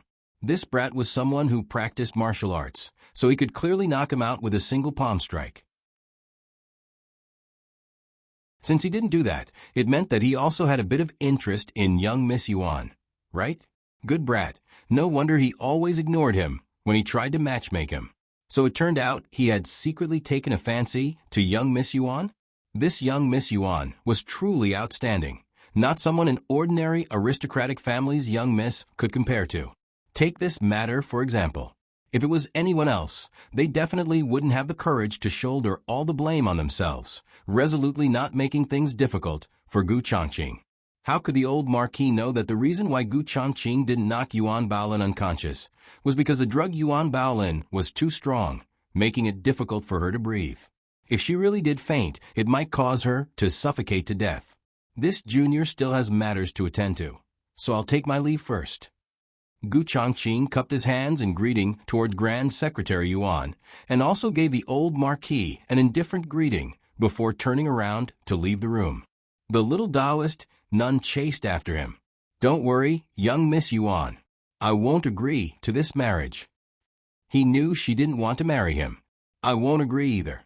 She also knew that he didn't want to marry her at all. She couldn't let him shoulder the pressure alone. Gu Chongqing thought she had chased after him precisely because of this matter. Since they had made things clear, it was time for him to leave. Farewell. He turned around to leave. Wait. The little Taoist nun called out to him. Gu Chongqing stopped in his tracks and turned around to look at her. Young Miss Yuan, is there something else you're worried about? I really. The little Taoist nun's eyes drifted as she rubbed her belly. Gu Chongqing's gaze swept over her small movements. He opened his mouth and sighed. You're not pregnant. You can't get pregnant at that level. The little Taoist nun furrowed her brows in confusion. But Gu Chongqing used up all the face he had in his lifetime. Pregnancy requires a man's cooperation. The little Taoist nun muttered, it's all written in those novels. When a woman is drugged and pushes a man down, she'll have a child. Gu Chongqing asked strangely, you're a Taoist nun. Why do you read romance novels? Romance novels could kill people. Gu Chongqing felt there was no way to continue this topic. He planned to leave. The little Taoist nun suddenly glanced at Gu Chongqing sympathetically. Or is it because you can't? It's written in those novels that women can't have children only if men can't do it. Gu Chongqing. Gu Chongqing clenched his fists so tightly that his knuckles cracked. In the future, don't read those novels again. Gu Jiao didn't know that the matter between Gu Chongqing and the little Taoist nun had already reached the ears of Grand Secretary Yuan and the old Marquis, but Gu Chengfeng knew. He had been hiding in a large tree and had been watching a good show.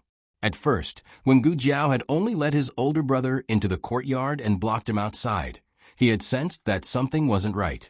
After eavesdropping, he realized that his older brother looked serious, but he had secretly found a sister-in-law for him.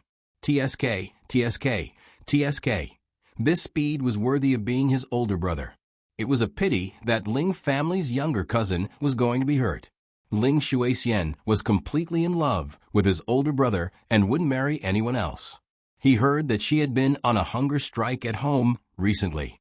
Although Ling Shuixian was his younger cousin, he actually didn't like Ling Shuixian. Ling Shuixian was too arrogant and wasn't suited to be Marquis Ding, An Fu's heir's wife.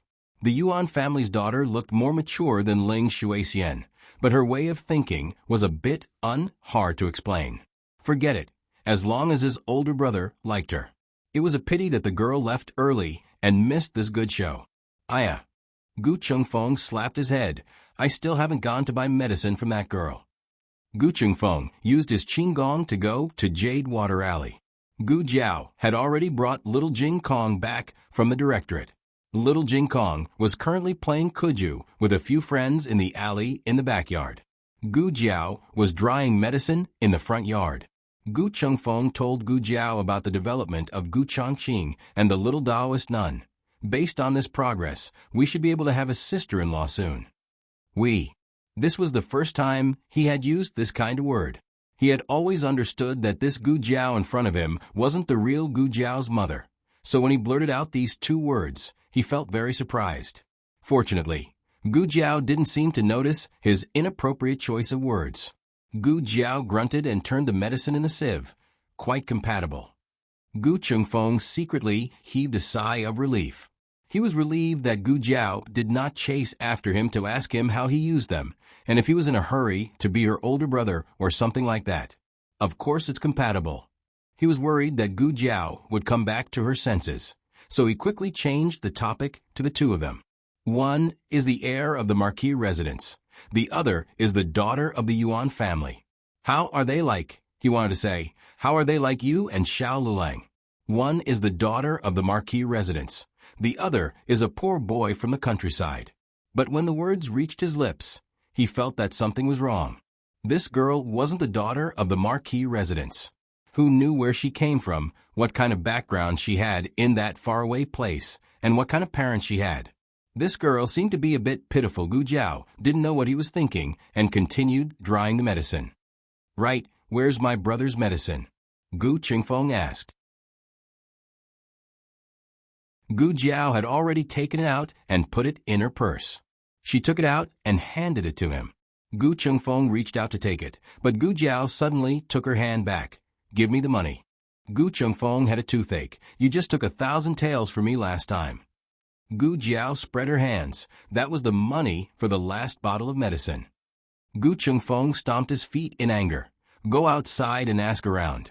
Which family's medicine is as expensive as yours? Gu Jiao put the medicine back into her purse and patted it, saying, then go buy it from whichever family's cheaper. Gu Qingfeng's anger was completely extinguished. Of course, he had tried other people's medicine before. However, not only was it ineffective, but it also made Gu Qinglin's hair fall off. Ever since then, he didn't dare to try other people's medicine. Gu Qinglin wore a hat to school every day. It was very uncomfortable in the hot weather. Gu Qingfeng said bitterly, I didn't bring that much money with me today. He took out his purse and poured out the broken silver and copper coins into his hands. Look, it doesn't even add up to 2 taels. I've been very poor recently. Gu Jiao was silent. Gu Qingfeng continued to act pitiful. I'm not like you, who only needs to make a living every day. I have to study during the day and can only take on some work at night. But recently, there's not much work to do. Gu Jiao nodded. That's quite pitiful, right? Gu Qingfeng cried that he was poor while secretly glancing at her. How about this? If you help me run an errand, I'll give you a 10% discount on your medicine. That means I'll charge you less than 10%. Gu Qingfeng's face darkened. Shouldn't the routine be, if you help me run an errand, I'll give you this bottle of medicine? How come it was only 10% less? Examination courtyard. Xiao Lulang finished invigilating for the day and returned to the Jingyi Pavilion with the other invigilators. This was the place where they would rest this time. Their range of activity was from the Jingyi Pavilion to the examination area. They couldn't wander anywhere else. The Jingyi Pavilion was heavily guarded by guards. First, it was to prevent people from colluding with the invigilators to cheat. Second, it was to protect the safety of the invigilators. He was only an invigilator and didn't grade the papers. It was only a bit tiring, but not mentally. The food was sent to the rooms of the invigilators. Not long after he returned to his room, the food was sent over by the guards. Xiao Lulang opened the door and came to the door. He reached out to take the food box. Many thanks. The moment he took the food box, he inadvertently glanced at the guard. The guard took back his hand and turned to patrol. Xiao Lulang frowned suspiciously. Wasn't this the guard who brought him food in the morning and afternoon? Was it a different person for dinner? Xiao Lulang took the food box into the room. Just like at noon, there were 2 dishes and 1 soup. A plate of braised pork with radish, a plate of cold tofu, a bowl of vegetable and egg drop soup, and 2 large and thick steam buns. Xiao Lulang took out the food one by one. When he brought out the bowl of egg drop soup, his eyes paused for a moment. The days of the 7th month of the lunar calendar weren't that long. At this time, the sun had completely set, and the sky was a greenish gray. The light in the room was a bit dim, but it was still okay to eat. Most people wouldn't light a lamp. Xiao Lulang looked at the bowl of egg drop soup and frowned. He lit an oil lamp and turned the wick to the brightest. He saw that there was some strange powder on 2 or 3 floating green onions. At first glance, this powder looked like seasoning, but Xiao Lulang had cooked before. It was one thing if it tasted bad, but he could recognize seasoning. Xiao Lulang picked out the green onions. The smell of the green onions was too strong. It suppressed the smell of the powder, but the powder itself was enough to make people suspicious. If it wasn't for Xiao Liulang's good eyesight, and if it wasn't for Xiao Liulang's familiarity with seasoning, he would have probably thought that it was an ordinary bowl of egg drop soup and drank it. Xiao Liulang not only didn't drink the egg drop soup, he also didn't touch the other food. The bag that Gu Jiao gave him was filled with fruits and jerky. He had just taken it out when a figure jumped in through the window. "Who is it?" Xiao Liulang asked vigilantly. "It's me." Gu Chengfeng, who was dressed in black, took off his mask. He actually didn't want to reveal his identity, but if he didn't reveal it, how could he make him believe him? Xiao Liulang's eyes flashed with a trace of surprise, but it wasn't too surprising. Since Gu Jiao went out with him in the middle of the night, he wasn't just an ordinary weak scholar. "Here." Gu Chengfeng threw a bag to Xiao Liulang. Xiao Liulang opened it and saw that it was a box of exquisite and delicious pastries. It was still slightly steaming, and it was obvious that it had just been made. Gu Chengfeng snorted. So sour, so sour. Wasn't it just a few days of not coming back? Was it worth it for him to sneak into the tribute institution in the middle of the night to give him pastries? Xiao Liulang looked at the various pastries in the box and gave a low laugh. Gu Chengfeng was so sour that he rolled his eyes. He didn't even eat dinner before running over to give Xiao Liulang pastries. He saw that there was food on the table, so he rolled up his sleeves and picked up a steamed bun. Xiao Liulang hurriedly said, "Wait, you can't eat it."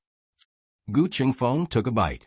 "I already ran an errand to give you pastries, and you still can't eat a steamed bun?" Xiao Liulang said, "No, I might have been drugged." Gu Chengfeng hurriedly spat out the steamed bun in his mouth. Pay. There are people who would drug the tribute institution? That's right. How could there be people who would drug the tribute institution? Normal people wouldn't be able to reach into the tribute institution. Even if they did, it would be for the sake of cheating. Who would poison the invigilators? While Xiao Liulang was deep in thought, Gu Chengfeng suddenly said, "It can't be white medicine, right? Was it that old which you did it? Or it could be black medicine. No, it's useless even if I gave you black medicine or white medicine." Xiao Liulang asked in confusion, "What black medicine or white medicine?" Gu Chengfeng covered his mouth. "Oh no, he spilled the beans." Xiao Liulang stared at him. His eyes weren't cold or scary, but there was a kind of sharpness that made people unable to hide. Gu Chengfeng scratched his head. Forget it. I've already said it. You can ask that girl later. She'll know that I spilled the beans all the same." "What exactly is it?" Xiao Liulang asked. Gu Chengfeng sighed and told him about how Gu Jiao had abducted him to the nunnery to steal the black medicine and white medicine. He also told him about how the emperor had been poisoned by the black medicine and white medicine through Xiao Liulang's silent technique. In the end, the radish was pulled out of the mud, and the imperial edict was also pulled out. Xiao Liulang, imperial edict? Everyone cared about different things. For Gu Chengfeng, the emperor being drugged was the most shocking thing. However, what shocked Xiao Liulang the most was the imperial edict in Grand Concubine Jing's hands. That was because he had seen that imperial edict before. The latest chapter of this book isn't finished yet. For more exciting content, please scan the QR code below to download the app. Novels are updated at a faster rate. Millions of novels are free to read. Novels with connotations that can't be found online can be found here. https://www.zhbqg.com/8964-2_89642826/1110163778. HTML Genius memorized this website's address in 1 second. www.zhbqg.com Biku Pavilion's mobile reading website. zhbqg.com.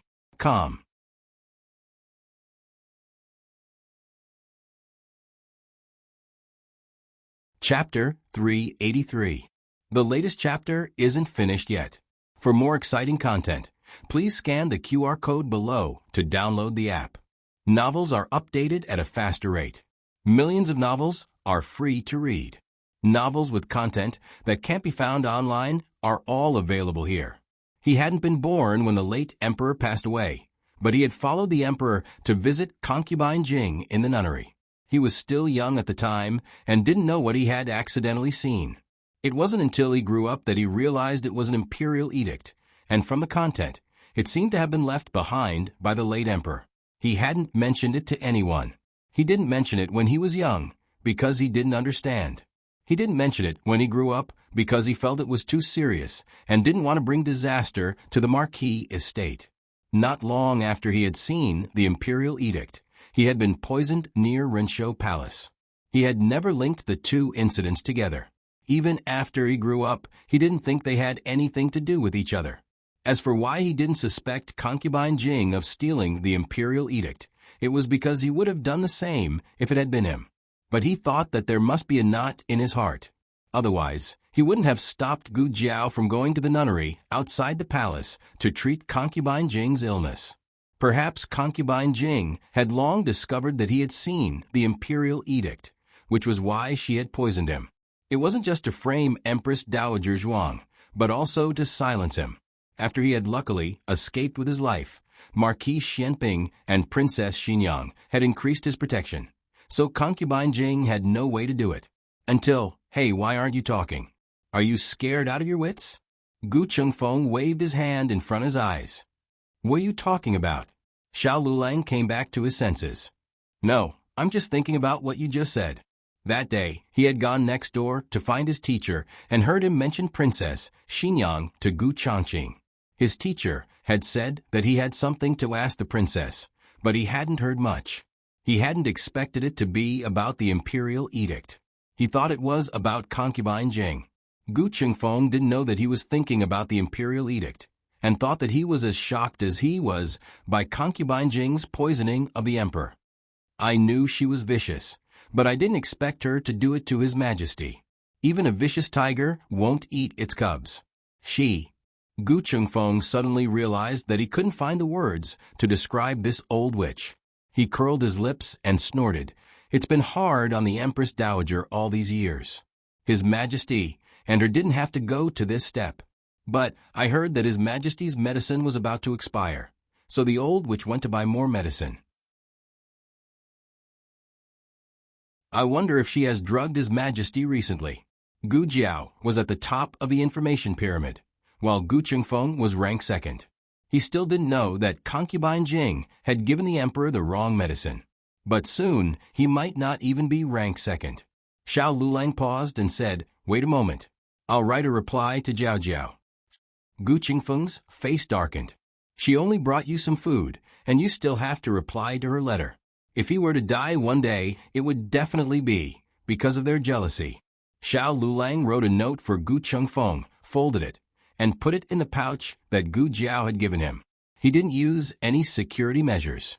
First, he trusted Gu Jiao's judgment. If Gu Jiao could let Gu Chengfeng come over, it meant that Gu Chengfeng was on their side. Second, it was impossible for Gu Chengfeng to come and go as he pleased under the watchful eyes of the dragon shadow guard without any ability. No matter how tightly he sealed it, Gu Chengfeng could still see it if he wanted to. All right, then I'll make another trip. I was planning to return to the Marquis estate after delivering your food. Gu Chengfeng accepted the pouch. When food was mentioned, his gaze swept over the desserts on the table. That girl wasn't good looking, but the desserts she made were exceptionally exquisite. Thank you, Xiao Lulang said sincerely. If you're sincere about thanking me, then give me one of your desserts, Gu Chengfeng said. No. Xiao Lulang heartlessly refused. Gu Chengfeng used his qinggong to leave the examination courtyard. Because of the anger in his heart, he didn't even show himself when he went to Jadewater Alley. He directly threw the pouch that Xiao Lulang had him bring back on Gu Jiao's windowsill. Gu Jiao didn't need to guess to know that Gu Chengfeng had brought it over. Gu Jiao threw the medicine bottle into the air. As expected, Gu Chengfeng nimbly spun around and caught the hair restorer. He landed in front of Gu Jiao's window and said angrily, "You're just blindly throwing it like that. You're not afraid of giving it to the wrong person." Humph. Saying this, he took Gu Chengling's medicine and plunged into the endless night. Gu Jiao took out the note from the pouch. You already know the contents of the imperial edict. Do not act rashly. Wait for my return. When she read the first two sentences, Gu Jiao's heart didn't waver at all. But when she read the last sentence, the corners of her lips slightly curved into a beautiful arc. Wait for my return. Gu Jiao read the last four words. Her elbows were on the windowsill as she rested her chin on her hand and looked into the distance. Why was she a bit happy? Gu Jiao couldn't suppress the smile on her lips. Hey! Gu Chengfeng suddenly came back. He was hanging upside down from the roof beam, his head hanging outside Gu Jiao's window. He was almost face to face with Gu Jiao. The difference was that Gu Jiao's face was facing up, while his face was upside down.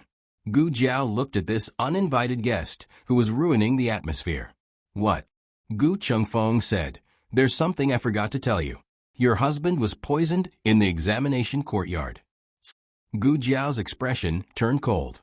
Fortunately, I was there early, just in time. Before Gu Chengfeng could finish speaking, Gu Jiao had already jumped out of the window with one hand. Gu Chengfeng was stunned. I haven't finished the second half of my sentence. With Gu Jiao's current skills, sneaking into the examination courtyard wasn't a big problem. Although the examination courtyard was big, the layout was simple. The examiners all lived in the Jingyi Pavilion. Xiao Lulang had just finished washing up and was only wearing a thin inner garment. He extinguished the oil lamp on the table and was about to go to sleep when someone gently knocked on the door. Who is it? Xiao Lulang came to the door, removed the bolt, and gently opened the door. It wasn't any of his colleagues outside the door. It was a petite figure dressed in black, wearing a gaudy mask. The pair of eyes under the mask seemed to have gathered the light of the Milky Way, all the way to the darkest part of his heart. He looked at her in a daze, and also looked at himself in her eyes in a daze. He forgot to react for a moment. You two, go over there and take a look. A guard's voice sounded not far away.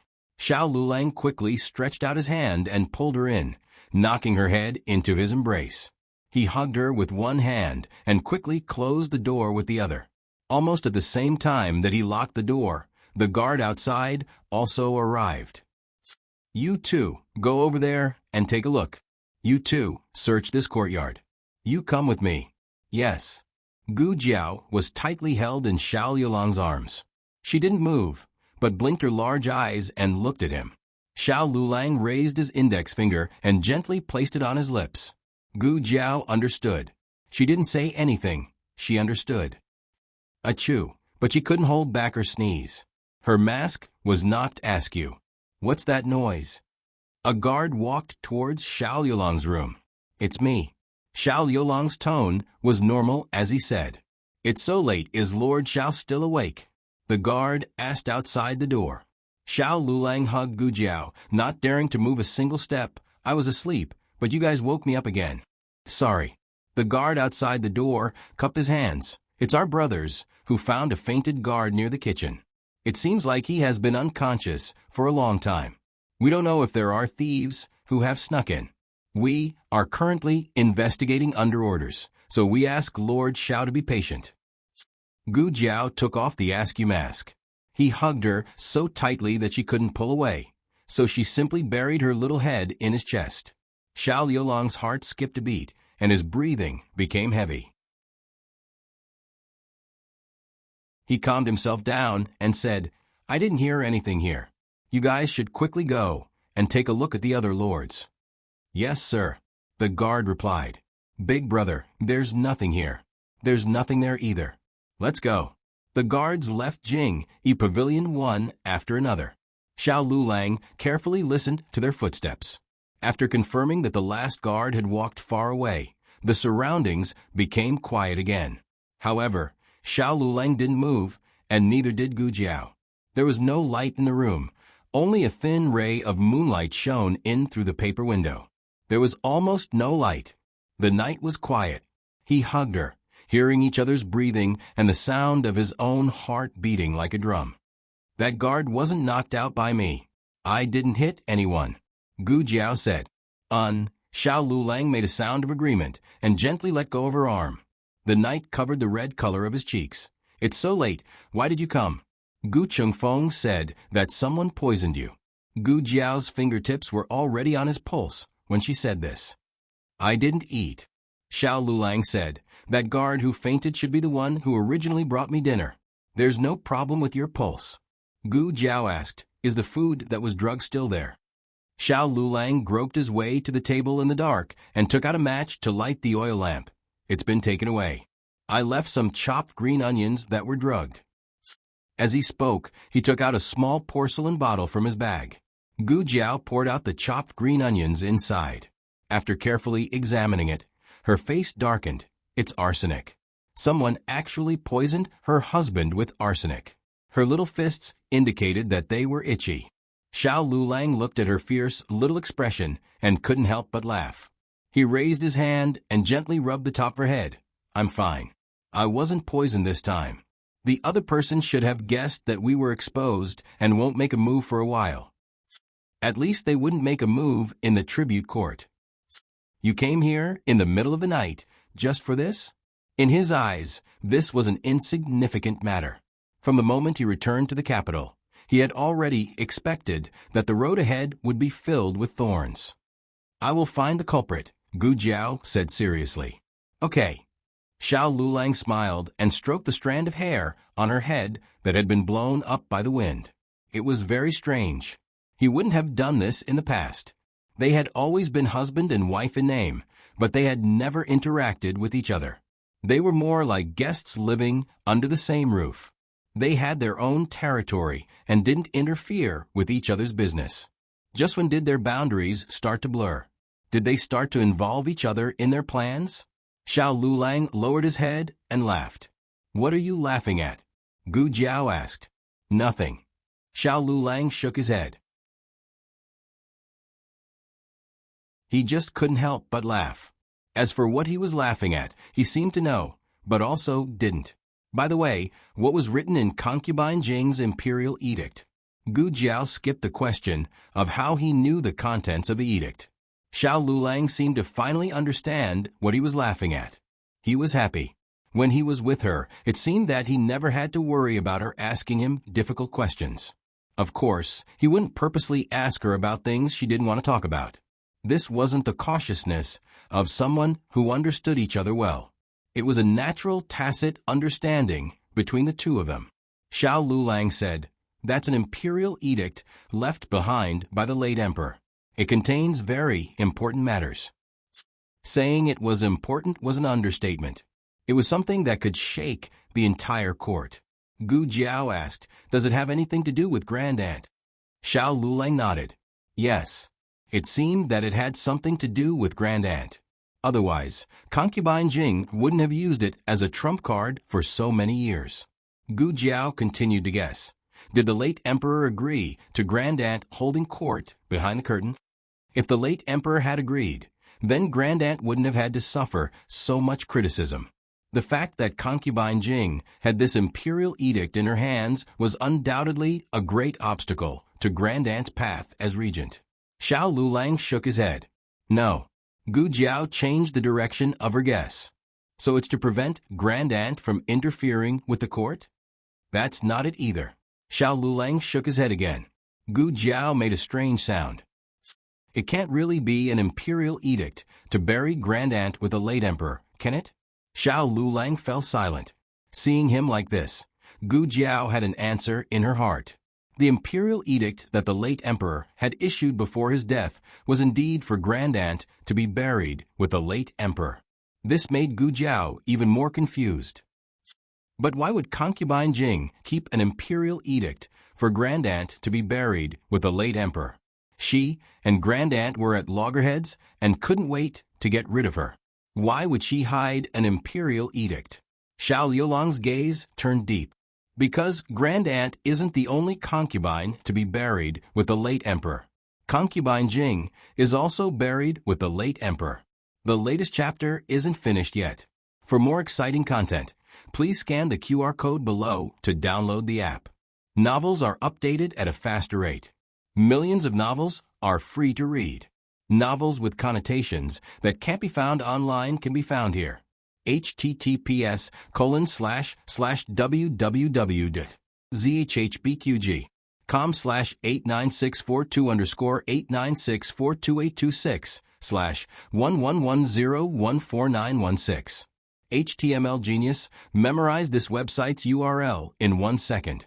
www.zhbqg.com Biku, Pavilion's mobile reading website. zhbqg.com.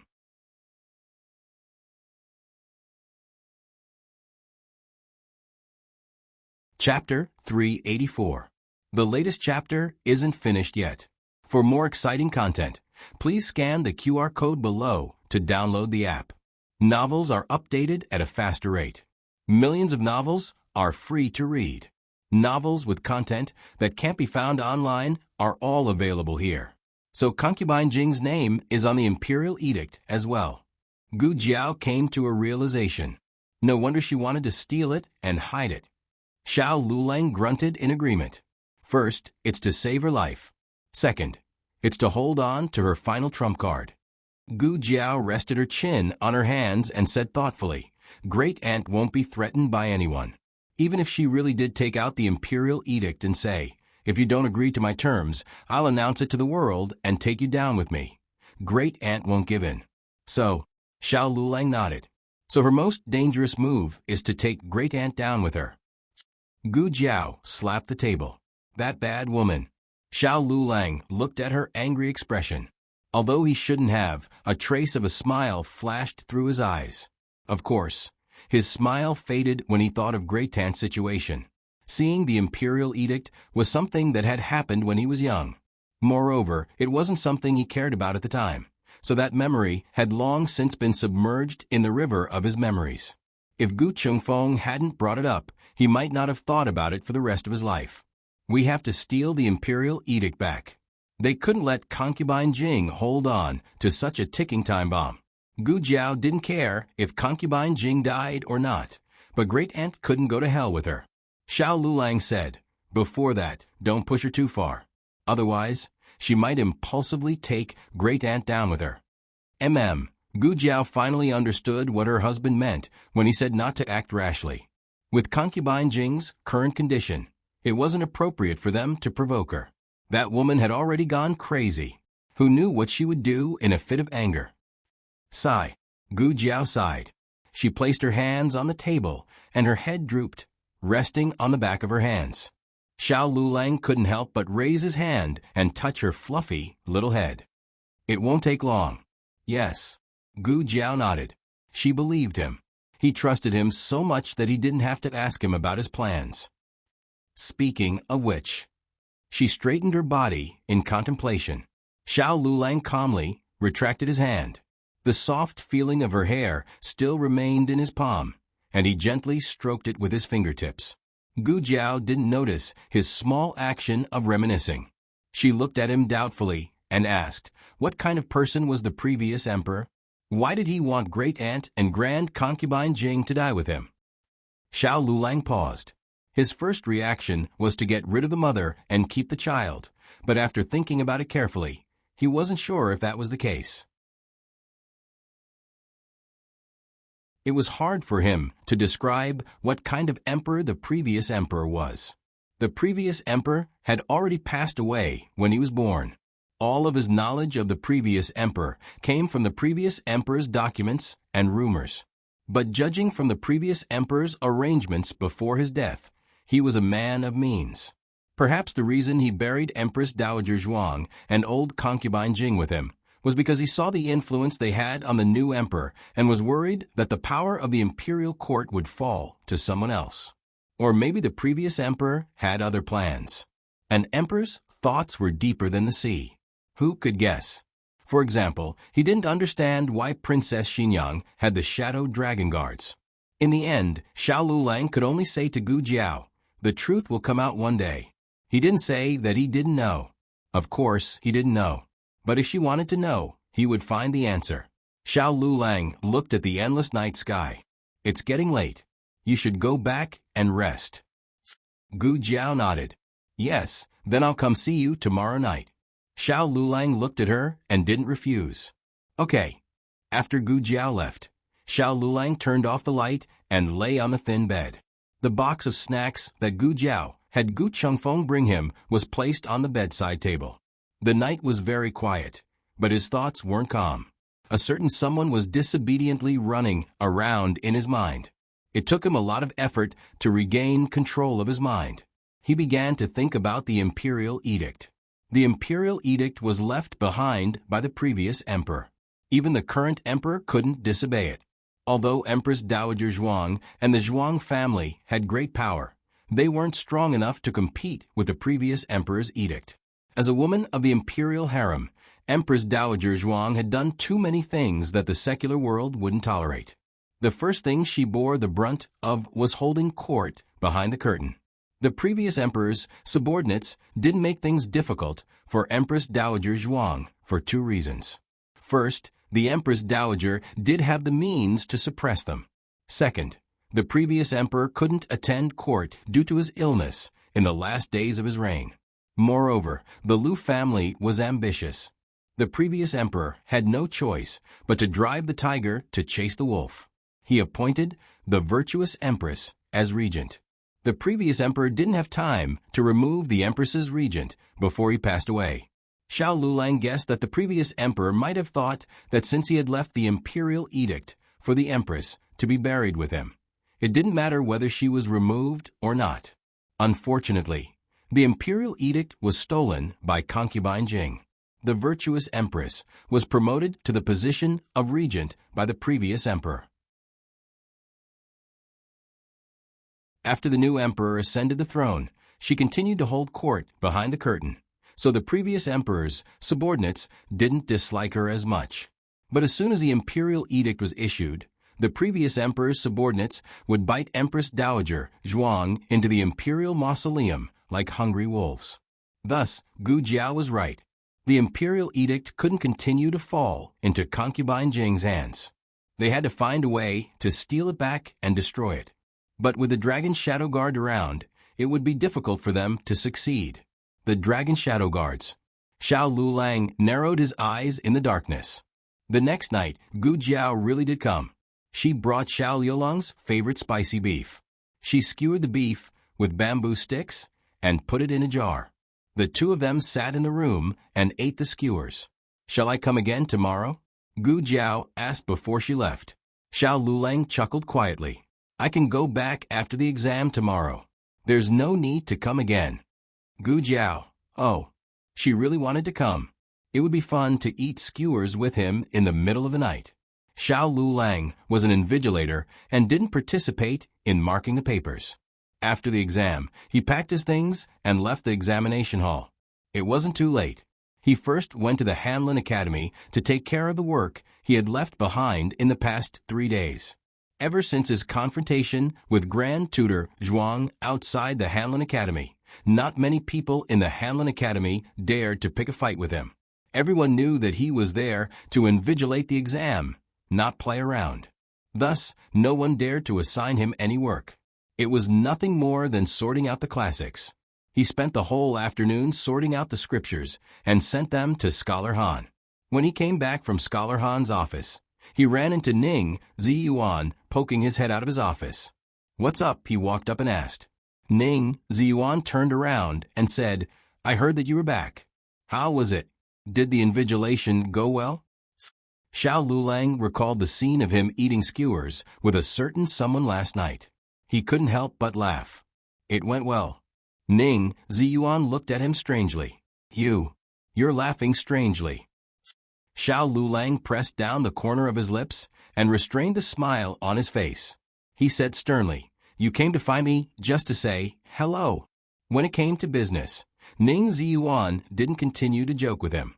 Well, Ning Ziyuan scratched his head and said embarrassedly, "I brought my family to the capital. It's just your sister-in-law. Your sister-in-law asked me to bring my friends over. I don't have many friends in the capital, so I wanted to ask if you were free." When he asked this question, he was actually very nervous. Although he and Xiao Lulang were the top 3 in the same subject, their identities and experiences were very different. He was also someone who was favored by the emperor, But the emperor treated him differently than he treated Xiao Lulang. Of course, the main reason was that their abilities were different. He was self-aware and didn't feel any jealousy. It was just that he felt a little inferior. Not only was Xiao Lulang appreciated by the emperor, but he also heard that he had a good relationship with the Empress Dowager. Otherwise, he wouldn't have been able to suppress Grand Tutor Zhuang. Being friends with such a person, was he trying to climb up the social ladder? Besides, he didn't have much money. The house was rented and his family was quite poor. Thinking of this, Ning Ziyuan didn't wait for Xiao Liulang's reply and hurriedly refused on behalf of Xiao Lulang. But the Hanlin Academy has been quite busy lately. Neither of us should have time. Okay, Xiao Lulang said. Huh. Ning Ziyuan was surprised. Xiao Lulang said, I'll go back and ask when my wife is free. We'll visit together. Ning Ziyuan was dumbfounded. Did he just agree? Gu Jiao came to the tribute compound twice to see Xiao Lulang. Xiao Lulang more or less learned about the current situation from Gu Jiao and decided to go to the palace. Your Majesty, Xiao Xiuzhuan requests an audience. In the imperial study, Eunuch Wei reported in a low voice. The emperor's hand that was reading the memorials paused. He pressed his tired head and said, he hasn't been here for a few days. Eunuch Wei hurriedly said, Xiao Xiuzhuan went to the tribute compound to invigilate the exams for 3 days. The exams for the 6 ministries. The emperor had almost forgotten about this. The exams for the 6 ministries were usually held in June. This year, due to the visit of the Liang Kingdom's envoy, the court exams were delayed by a month, let alone the exams for the 6 ministries. Not all officials participated in this kind of exam. It was only a random test hosted by the Hanlin Academy, but it was also very strict. Let him in, the emperor said. Yes. Eunuch Wei went to the door and let him in. Xiao Lulang cupped his hands and bowed. This humble subject greets your Majesty. The emperor picked up a memorial and said calmly, How did you find time to come to my place today? Xiao Lulang cupped his hands and said, This humble subject has something to report. What is it? The emperor asked.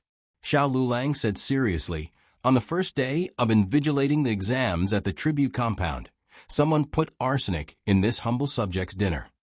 The emperor's brows furrowed. This humble subject originally left behind the evidence, but the weather was too hot, and the evidence was already spoiled. Although he said this, Xiao Lulang still took out a small porcelain bottle from his sleeve. Eunuch Wei went forward and took the small porcelain bottle. He pulled out the cork, and the smell of rotten green onions came to his nose. Eunuch Wei quickly covered his nose. Since it was like this, it was not good to sully the emperor's eyes. The emperor asked, How do you know it was arsenic? Xiao Lulang naturally would not say that Gu Jiao had come to the tribute compound. Sneaking into the tribute compound without permission was a capital offense. Even if the emperor would not punish Gu Jiao, why waste the emperor's good impression of Gu Jiao? Xiao Lulang said, Your Majesty, have you forgotten that Jiao Jiao is a doctor? When she was in the countryside, there were rats at home. Jiao Jiao used arsenic to make some rat medicine. This humble subject even helped her. This was a lie. Gu Jiao would not let Xiao Lulang touch any dangerous items. However, Xiao Lulang had learned the old chancellor's theory of thick black officialdom, so he said it without changing his expression. Xiao Lulang continued, That person disguised himself as an imperial bodyguard to send me food. I saw that he looked unfamiliar, so he was not the imperial bodyguard from this morning and afternoon. I kept an eye on him, and only then did I realize that the food had been tampered with. The emperor frowned suspiciously. Who would actually go to the tribute compound to make a move on you? The tribute compound was heavily guarded, so it was impossible for an ordinary assassin to sneak in, let alone poison Xiao Liulang's food. The emperor stared at Xiao Lulang. I have not heard of such news from the tribute compound. Xiao Lulang did not avoid the emperor's scrutiny. This humble subject did not say anything. This humble subject did not know who the culprit was, so this humble subject did not dare to make a big deal out of it. This humble subject was afraid that the culprit would act out of desperation. The emperor thought that this was reasonable. He looked at Xiao Lulang and said, "You can go back first. This matter, I will investigate it thoroughly." Xiao Lulang cupped his hands. This humble subject will take his leave. For the sake of caution, after Xiao Lulang left, the emperor called for the imperial physician and asked him to check the chopped green onions.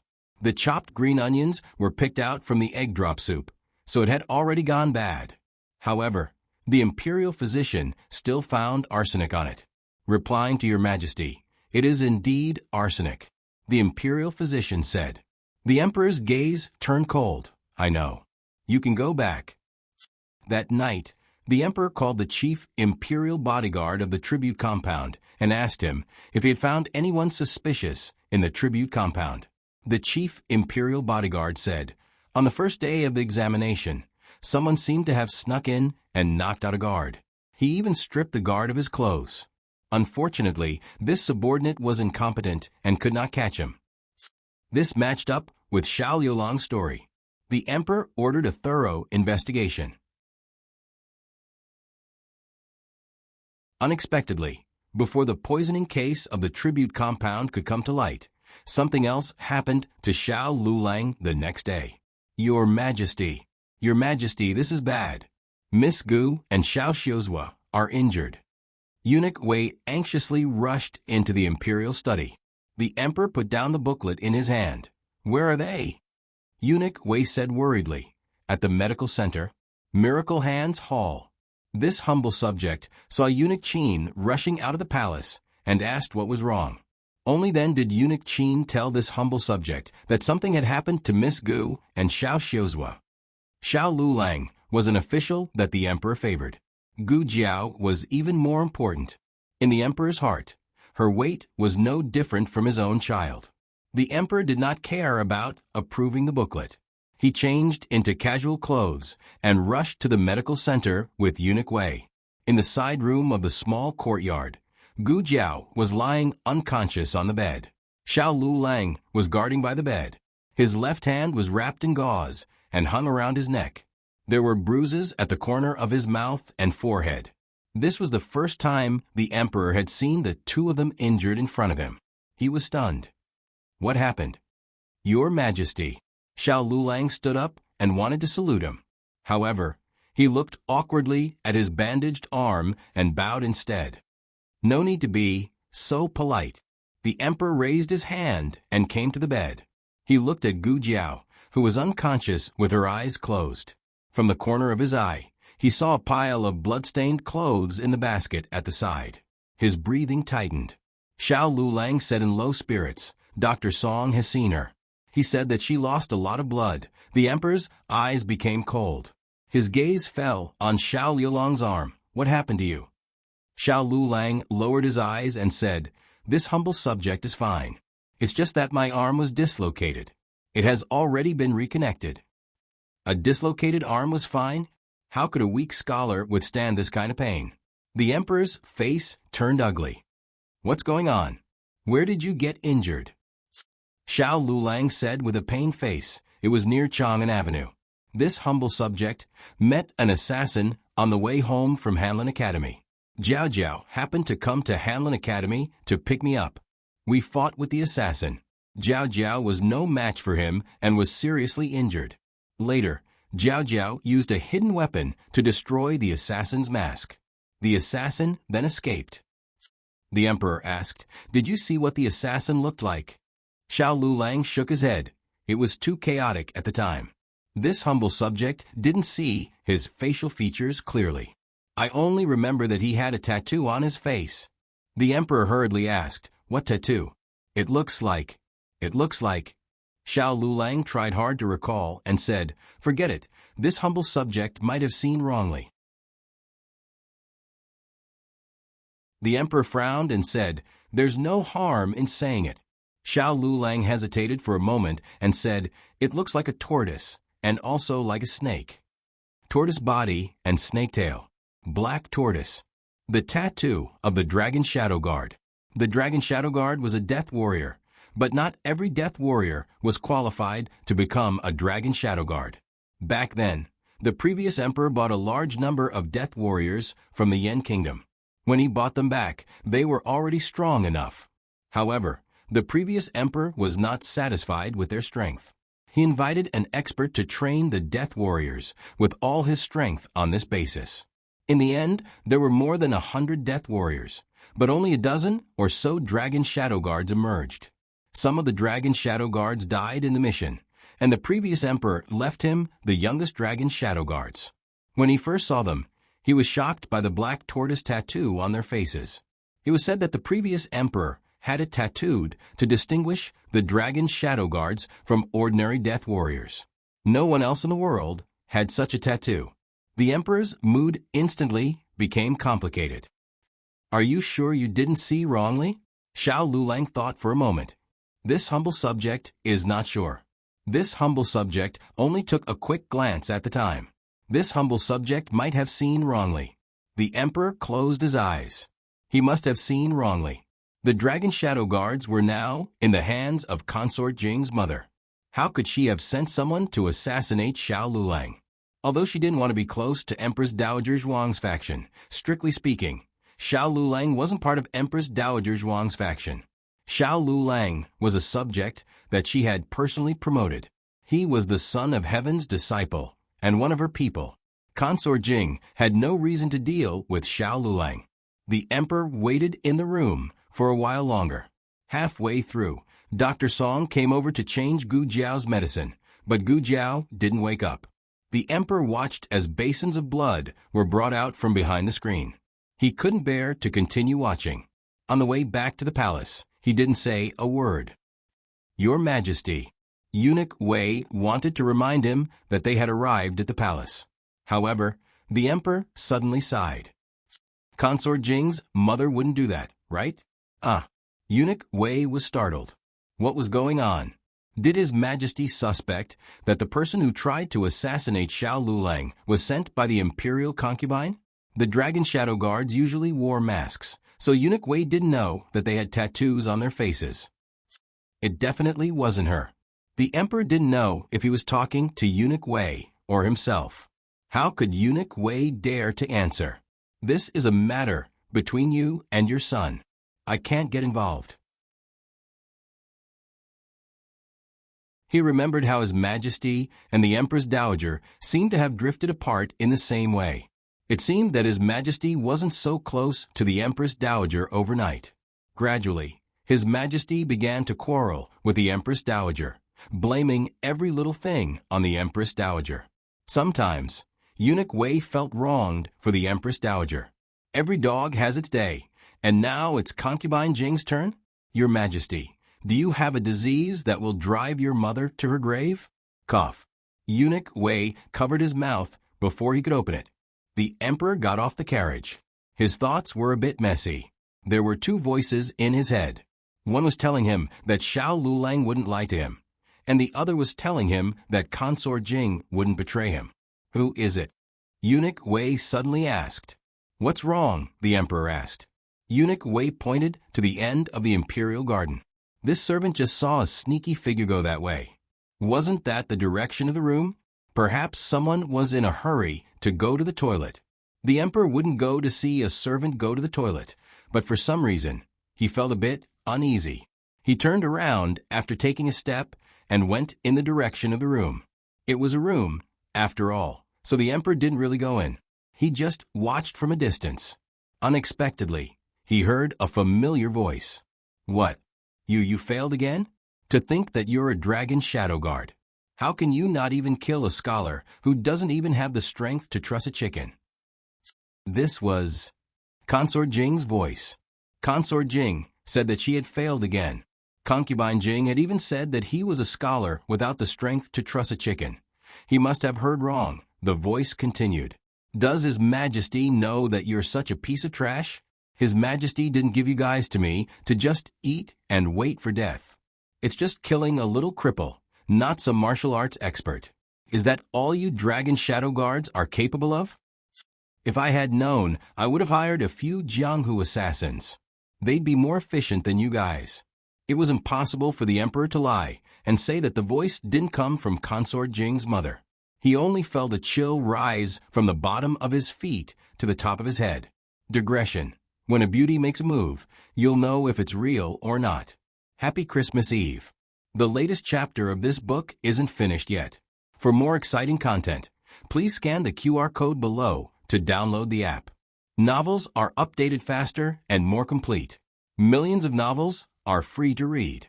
Novels with content that can't be found online can be found here. https://www.zhbqg.com/89642_896428266/110990765. HTML Genius memorized this website's address. www.zhbqg.com Biku Pavilion's mobile reading website. zhbqg.com.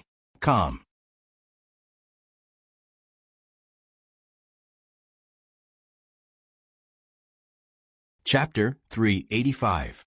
The latest chapter isn't finished yet. For more exciting content, please scan the QR code below to download the app. Novels are updated at a faster rate. Millions of novels are free to read. Novels with content that can't be found online are available here. The emperor didn't want to believe it at first, but every sentence, every word, and every fact matched up with Xiao Liulang's experience. How hateful!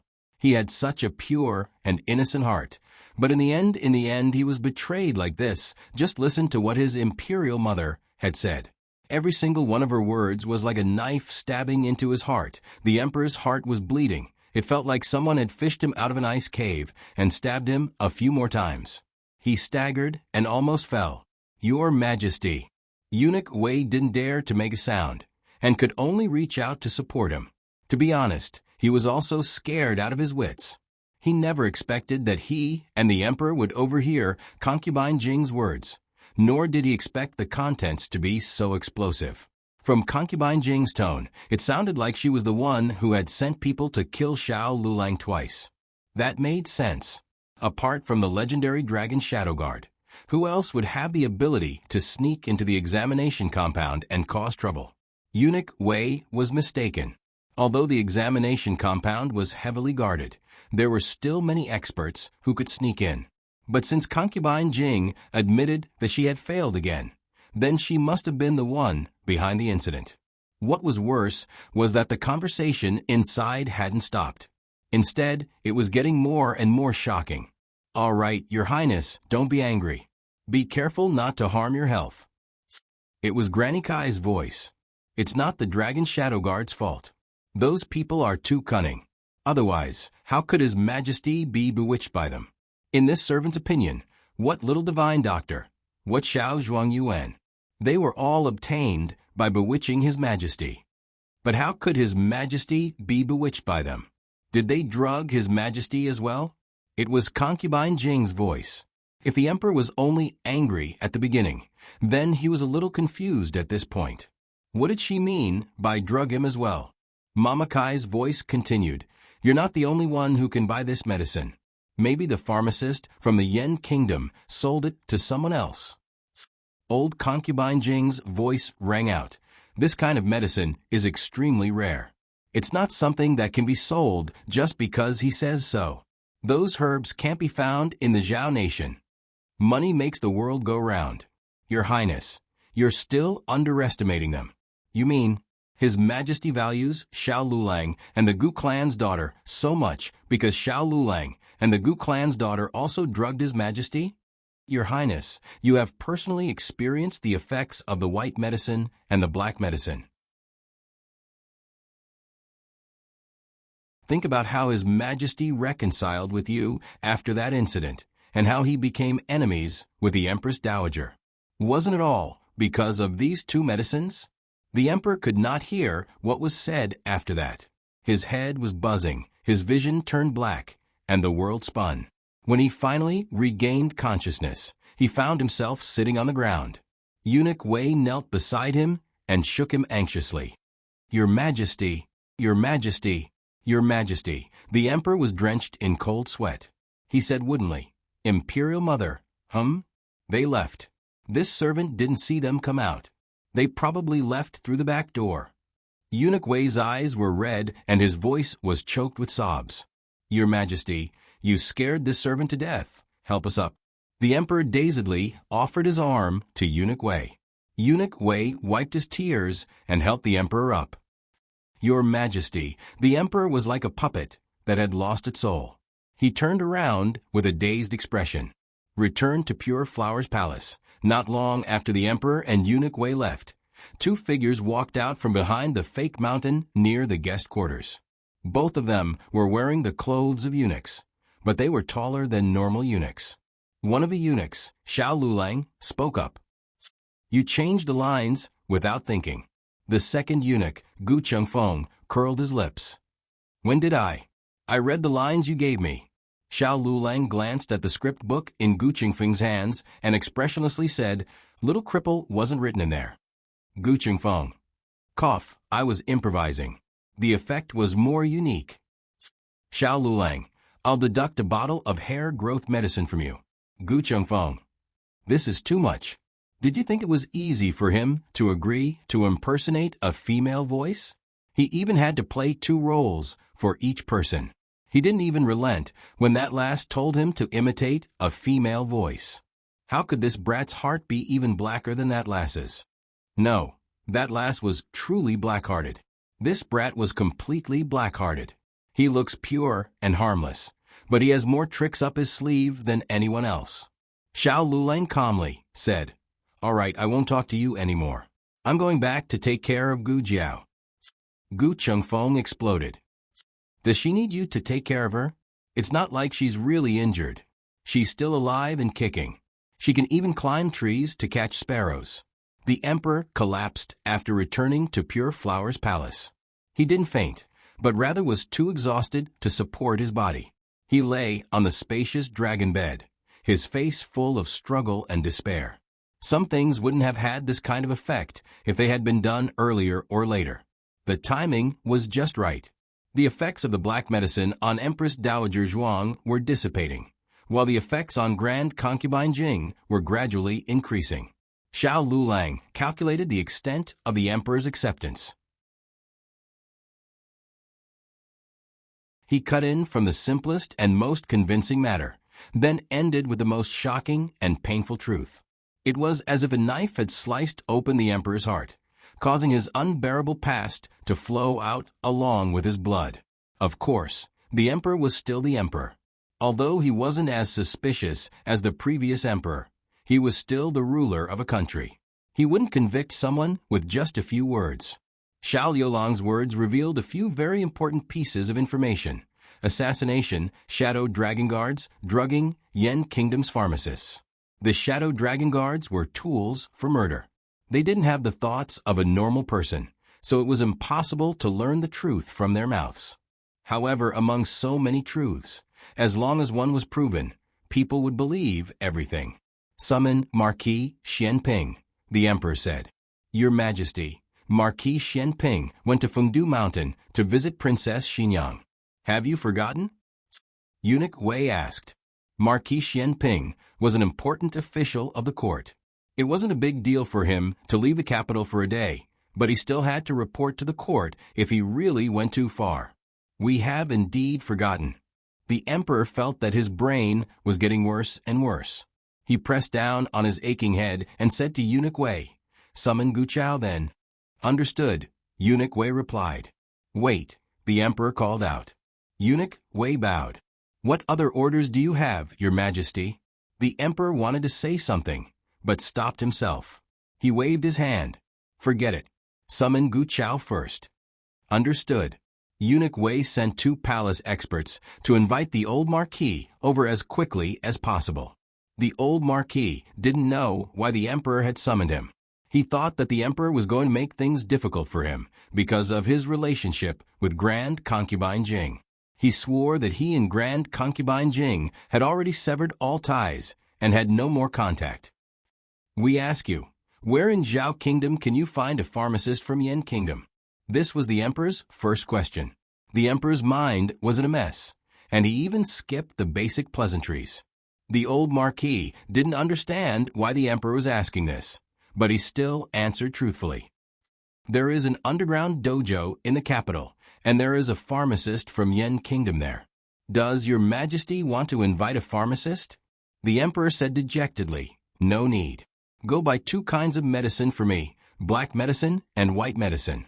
By the way, what are they used for? Who has bought them before? Understood. Strange, what black medicine and white medicine?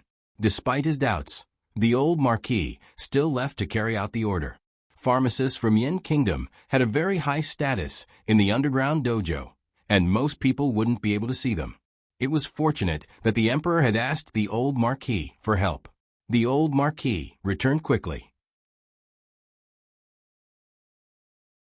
Your Majesty, I didn't manage to buy them. The pharmacist said that these 2 kinds of medicine are used to control people. One makes people feel good about the person who put it in them, while the other makes people feel disgusted. They've already sold them out, and it's not convenient for him to reveal who he sold them to. It's a rule of the trade. However, he did tell me that not many people buy them. First, they're expensive, and second, the ingredients are very hard to come by. He might not be able to gather all of them even after several years. He's only made less than 10 pills this year, and all of them were bought by a customer. 1. Therefore, it was impossible for both parties to have drugged him. It was obvious which party it was. However, the emperor still wanted to give the old concubine one last chance before seeing the medicine. He didn't want to believe that the love he had received all these years was an illusion. The old marquis said, the pharmacist said that you'll have to wait a few years before you can buy them. Maybe even 10 years. You may leave. The emperor cut him off. The old marquis was startled. Sensing that something was wrong with the emperor's mood, he asked worriedly, What's wrong, your majesty? The emperor murmured, I'm fine. Don't tell anyone about this. The old marquis suppressed his doubts and cupped his hands in salute. Your servant obeys. After the old marquis left, the emperor called over a palace expert and handed him a token. Go and call a shadow dragon guard over. Don't let anyone find out. Yes. The expert took the emperor's token and left. The emperor had given the shadow dragon guard to the old concubine to better protect her. But that didn't mean that he was no longer the guard's master. The shadow dragon guard was the first to obey the late emperor, and after the late emperor passed away, they were the first to obey him. His orders were higher than the old concubine's. The shadow dragon guard quickly came over.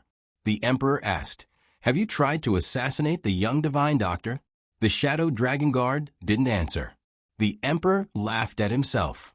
That's right, the shadow dragon guard couldn't answer at all. So he didn't show the guard a portrait of the young divine doctor. It was fine as long as he could carry out orders. The emperor looked at the shadow dragon guard and said coldly, Bring all the medicine in the nunnery to me.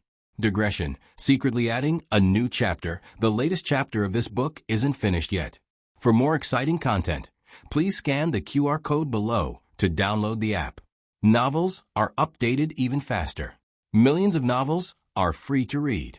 There are novels with connotations that can't be found online here.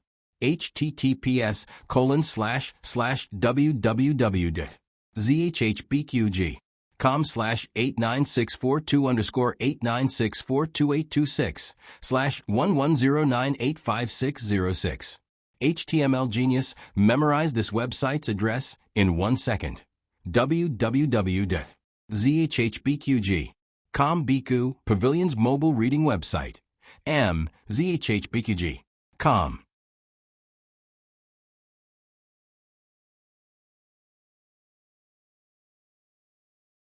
Chapter 386. The latest chapter isn't finished yet. For more exciting content, please scan the QR code below to download the app. Novels are updated at a faster rate. Millions of novels are free to read. Novels with connotations that can't be found online can be found here. The emperor didn't know what the so-called black and white medicine looked like, so he had the dragon shadow guards bring all the medicine. He also told them not to alert anyone. The dragon shadow guards were shockingly efficient, and they soon brought all the bottles and jars from concubine Jing's room. While waiting for the medicine, the emperor was actually thinking about whether there were any flaws in Xiao Liulong's words. Normally, the Dragon Shadow Guards wouldn't have been unable to kill Xiao Lulang and Gu Jiao with their martial arts. If Concubine Jing had really given them the order to kill the two, they wouldn't have stopped halfway. However, the first order of the Dragon Shadow Guards was to protect the Emperor and never harm him. They would work for Concubine Jing, but they wouldn't lose their lives in her mission. Every Dragon Shadow Guard was extremely precious. The late Emperor had passed them down to his son, not because he wanted them to become the sword in his son's hand, but because he wanted them to become the shield that protected his son. Only if they didn't die would their master die. Only then would they give up their lives. They would stop when their lives were in danger, and the breaking of the mask was one of the signals the Dragon Shadow Guards used to determine danger. The Emperor knew this very well, which was why he didn't doubt Xiao Liulang's words. Xiao Lulang was also worried that there would be flaws, so he strictly followed the details of Gu Jiao's assassination attempt.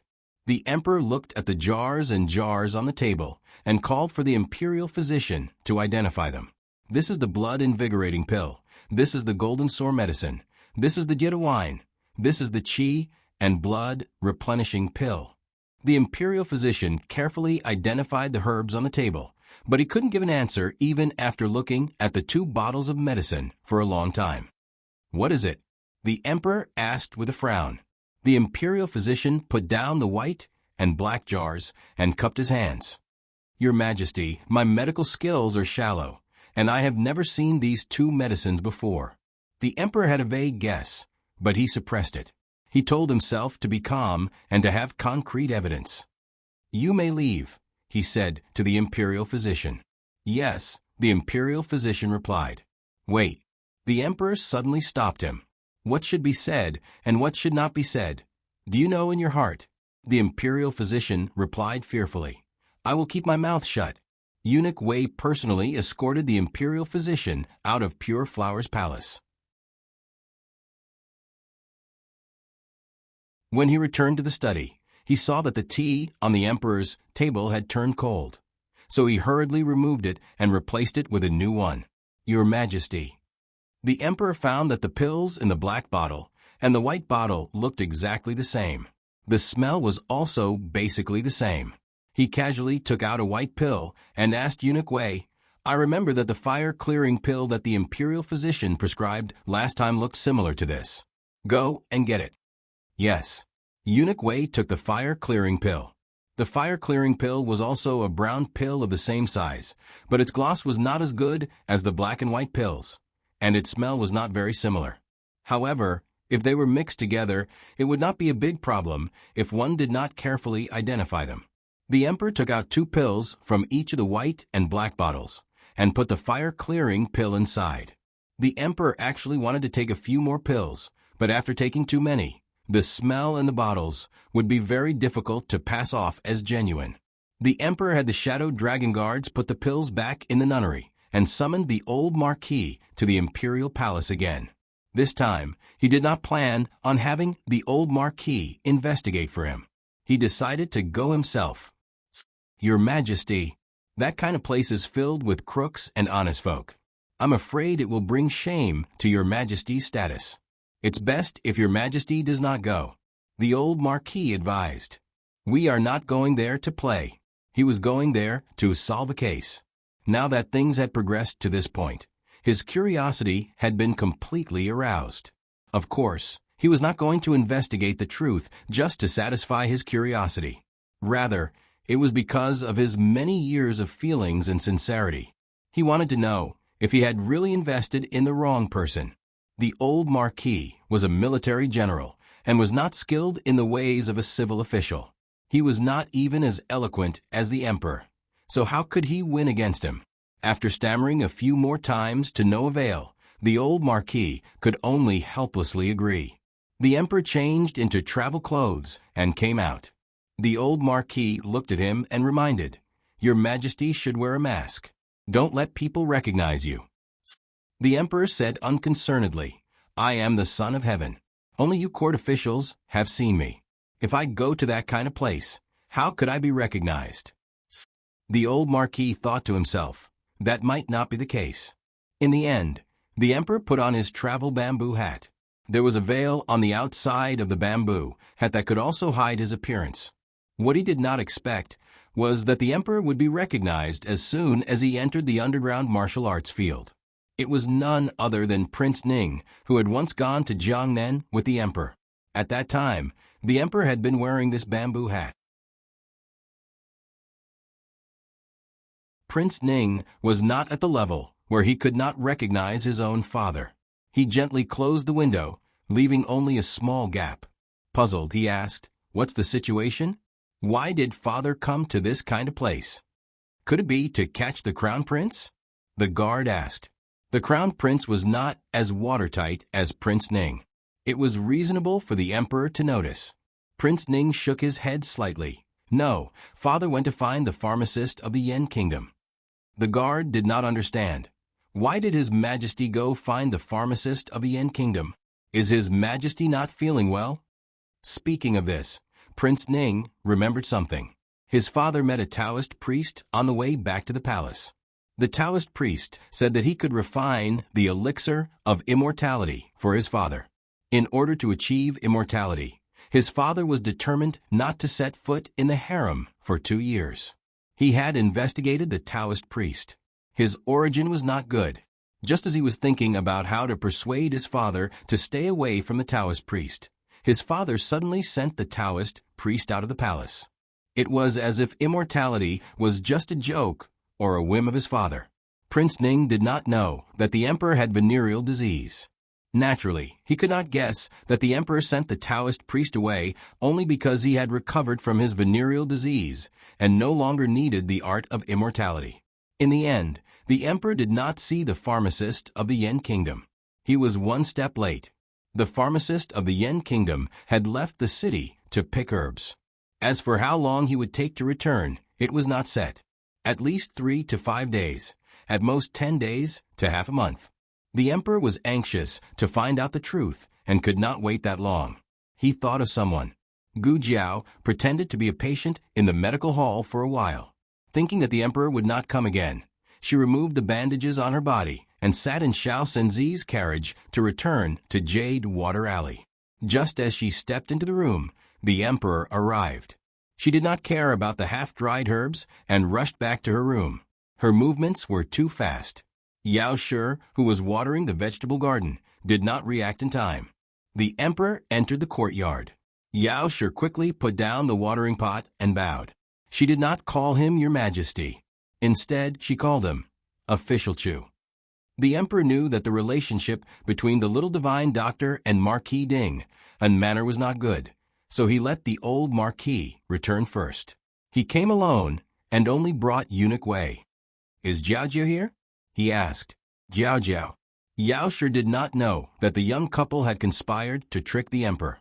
Just as she was about to say that Jiao Jiao was in the room, Xiao Lulang leisurely strolled over from the neighboring courtyard. His neck and arms were wrapped in bandages. "She is here. Official Chu, please follow me."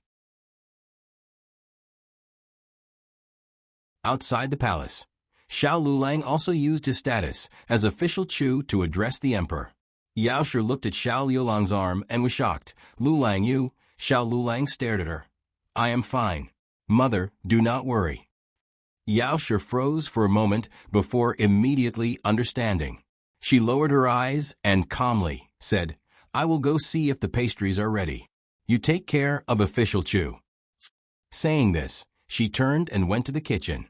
Xiao Lulang brought the emperor to the central room and personally poured a cup of tea for the emperor. This place was far from the door. Xiao Lulang lowered his voice and changed his words. "Did Your Majesty come to visit Jiao Jiao?" The emperor asked. "We just went to the medical hall. The shopkeeper said that she had returned. Is she better?"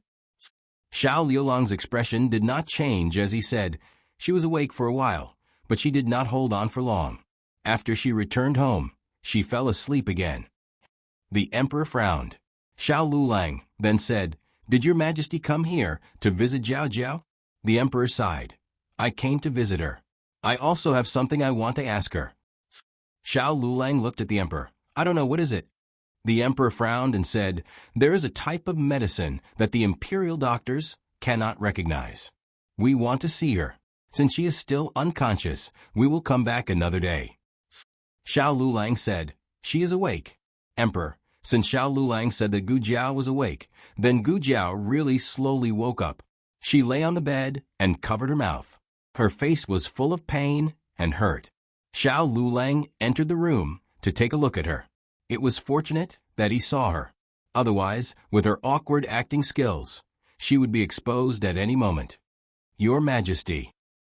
Xiao Lulang walked out and coughed lightly. He said to the emperor, she is a little weak. Why don't this subject go in and ask her? The emperor thought that Gu Jiao's injured body was wrapped in bandages, and it was really inconvenient for her to see people. So he asked Eunuch Wei to take out 2 medicine bottles that he carried with him and handed them to Xiao Lulang. Go and ask Jiao Jiao what medicine is in these bottles. After a pause, he asked Eunuch Wei, which is the medicine in the white bottle, and which is the medicine in the black bottle? This. Eunuch Wei looked embarrassed. This subject remembered it on the way here. Now suddenly I forgot. This was a pair of jade bottles. The patterns on the bottles were different. Eunuch Wei thought that he remembered, but in the end, he overestimated his brain. The emperor waved his hand. Forget it. The little godly doctor is a doctor. He should be able to tell. Reality proved that the emperor also overestimated people. Gu Jiao could indeed smell the slight difference in the smell of the 2 pills. She knew that the 2 pills were different and would not be mixed in the same bottle. But as for which one was the white medicine and which one was the black medicine, she could not remember. Life was like a play. Everything depended on her mouth. Xiao Lulang sat in the east room for a while and took out the 2 bottles of medicine. He pointed at the 2 bottles and said, Your Majesty, these 2 pills are not ordinary drugs. The bottle on the left is the white medicine, and the bottle on the right is the black medicine. They are a long-lost knockout drug. Originally, it came from the Tang sect. It is said that the recipe was stolen and gradually spread among the 6 nations. But because the ingredients are extremely rare and the steps are very complicated, only the pharmacists of the Yan Kingdom can make it. Gu Chao had indeed inquired about these 2 drugs from a pharmacist of the Yan Kingdom. The emperor's expression darkened. He felt that he was close to the truth. Then, what kind of knockout drug is it? Xiao Lulang said. Jiao Jiao said that it is a drug that can confuse people's minds. The white medicine makes people have a good impression of it, and the black medicine makes people feel disgusted. The emperor. Is it the person who drugged it? Xiao Lulang. It is not necessarily the person who drugged it. It is the person who saw it when the drug took effect. The emperor. How long after the drug takes effect? Xiao Lulang. Very soon. This wasn't completely consistent with what Gu Chao had inquired about, but it wasn't conflicting either. If the drug took effect quickly, then it was very likely that the person he saw was the person who drugged it. As the truth deepened, the emperor felt that he was holding his breath. It took a lot of effort for him to break through the blockage in his throat. What is it like when the drug takes effect? This varies from person to person. Some people don't even have a reaction. This was Xiao Liulang's own speculation. Back then, Madame Nen hadn't told Gu Jiao in such detail, but Xiao Lulang felt that if the emperor had a strong reaction after taking the drug, he would have noticed it himself. After taking this kind of knockout drug, the most it would do was make people sleepy, but it wouldn't get any stronger. The emperor clenched his fingers and closed his eyes. How long can the drug last? If it didn't last long, then his kindness to concubine Jing and his hatred of Empress Dowager Zhuang might have nothing to do with them. Xiao Lulang shattered his hopes with one sentence. If there is a catalyst, it can last for many years. The emperor was startled. Catalyst? Xiao Lulang said, it's a kind of powder with a floral scent. It can be made into calming incense or dried flowers and put into a brocade pouch. Calming incense. He had been using the calming incense that concubine Jing had given him all these years. Go bring the calming incense that concubine Jing sent over to me. Your Majesty, the calming incense is useless. This servant has gotten rid of it, Eunuch Wei said awkwardly. His eyes lit up as he thought of something. A while ago, Granny Kai gave this servant a money pouch. The smell was a bit similar to calming incense. Actually, it wasn't. But people had the habit of associating things, so the more he thought about it, the more he believed it. Madame Nan had broken that pouch before, and Gu Jiao had sewn it back up for Eunuch Wei. The dried flowers inside hadn't been touched. He took the money pouch off. Xiao Lulang already knew what was going on with the money pouch, but he still took it into the eastern room and went through the motions. When he came out, he told the truth. Your Majesty, it contains the catalyst. Forgive me for asking, but why does Your Majesty have these things? Could it be that Your Majesty, the Emperor, interrupted him? There are some things that you don't need to ask. Yes, Your Majesty. Xiao Lulang cupped his hands. The truth had been traced to this point. No matter how stupid the Emperor was, he would understand what was going on. His heart received an unprecedented blow. He even felt that his faith had collapsed overnight. He stood up with the help of a chair, but his legs shook and he fell back down. Your Majesty. Eunuch Wei was shocked. I'm fine. The Emperor waved his hand in panic, stopping Eunuch Wei from helping him up. He used all his strength to stand up shakily. His hands were shaking violently, and he looked like a withered leaf shivering in the cold wind. It was a miserable sight. Eunuch Wei's eyes were red. Your Majesty, the Emperor walked forward step by step. You don't need to help me, I can walk. I'm fine. As soon as he finished speaking, he spat out a mouthful of blood. His eyes turned black, and he fell to the ground unconscious. When the Emperor woke up, he found himself lying in his Grey-Tant's room. It was a familiar environment with simple furnishings, but his state of mind was no longer the same as before. Your Majesty, you're awake. It was the old Chancellor's voice. The Emperor suddenly became much older. He turned to look at the old Chancellor who was guarding by the bed, and said weakly, Huxian. Yes, Your Majesty. The old Chancellor took a step forward. Eunuch Wei is boiling medicine in the kitchen. How do you feel, Your Majesty? Do you feel uncomfortable anywhere? I'll call Jiao Jiao over. The Emperor moved his gaze away weakly and looked at the monotonous canopy. No need to call her, I'm fine. The old Chancellor sighed. Your Majesty, if you have any troubles, you can tell me. Your Majesty, I'll try my best to share your worries and solve your problems. The old Chancellor had learned everything from Xiao Lulang just now. On one hand, he felt that Xiao Lulang was too bold for daring to do such a thing. On the other hand, he was quite proud that his son was quite promising. His plan was meticulous, his deployment was comprehensive, and he was bold but careful. The main thing was that his heart was black enough. He was indeed his disciple. But at the same time, he also felt sorry for the Emperor. After being schemed by his mother for so many years, the Emperor must be in pain in his heart. The truth was cruel, but if he didn't do so, he wouldn't be able to save Zhuang Jin's. Therefore, it was better for the Emperor to suffer a few stabs in his heart. The old Chancellor decisively gave up the relationship between the monarch and his minister and changed the topic to Zhuang Jin's.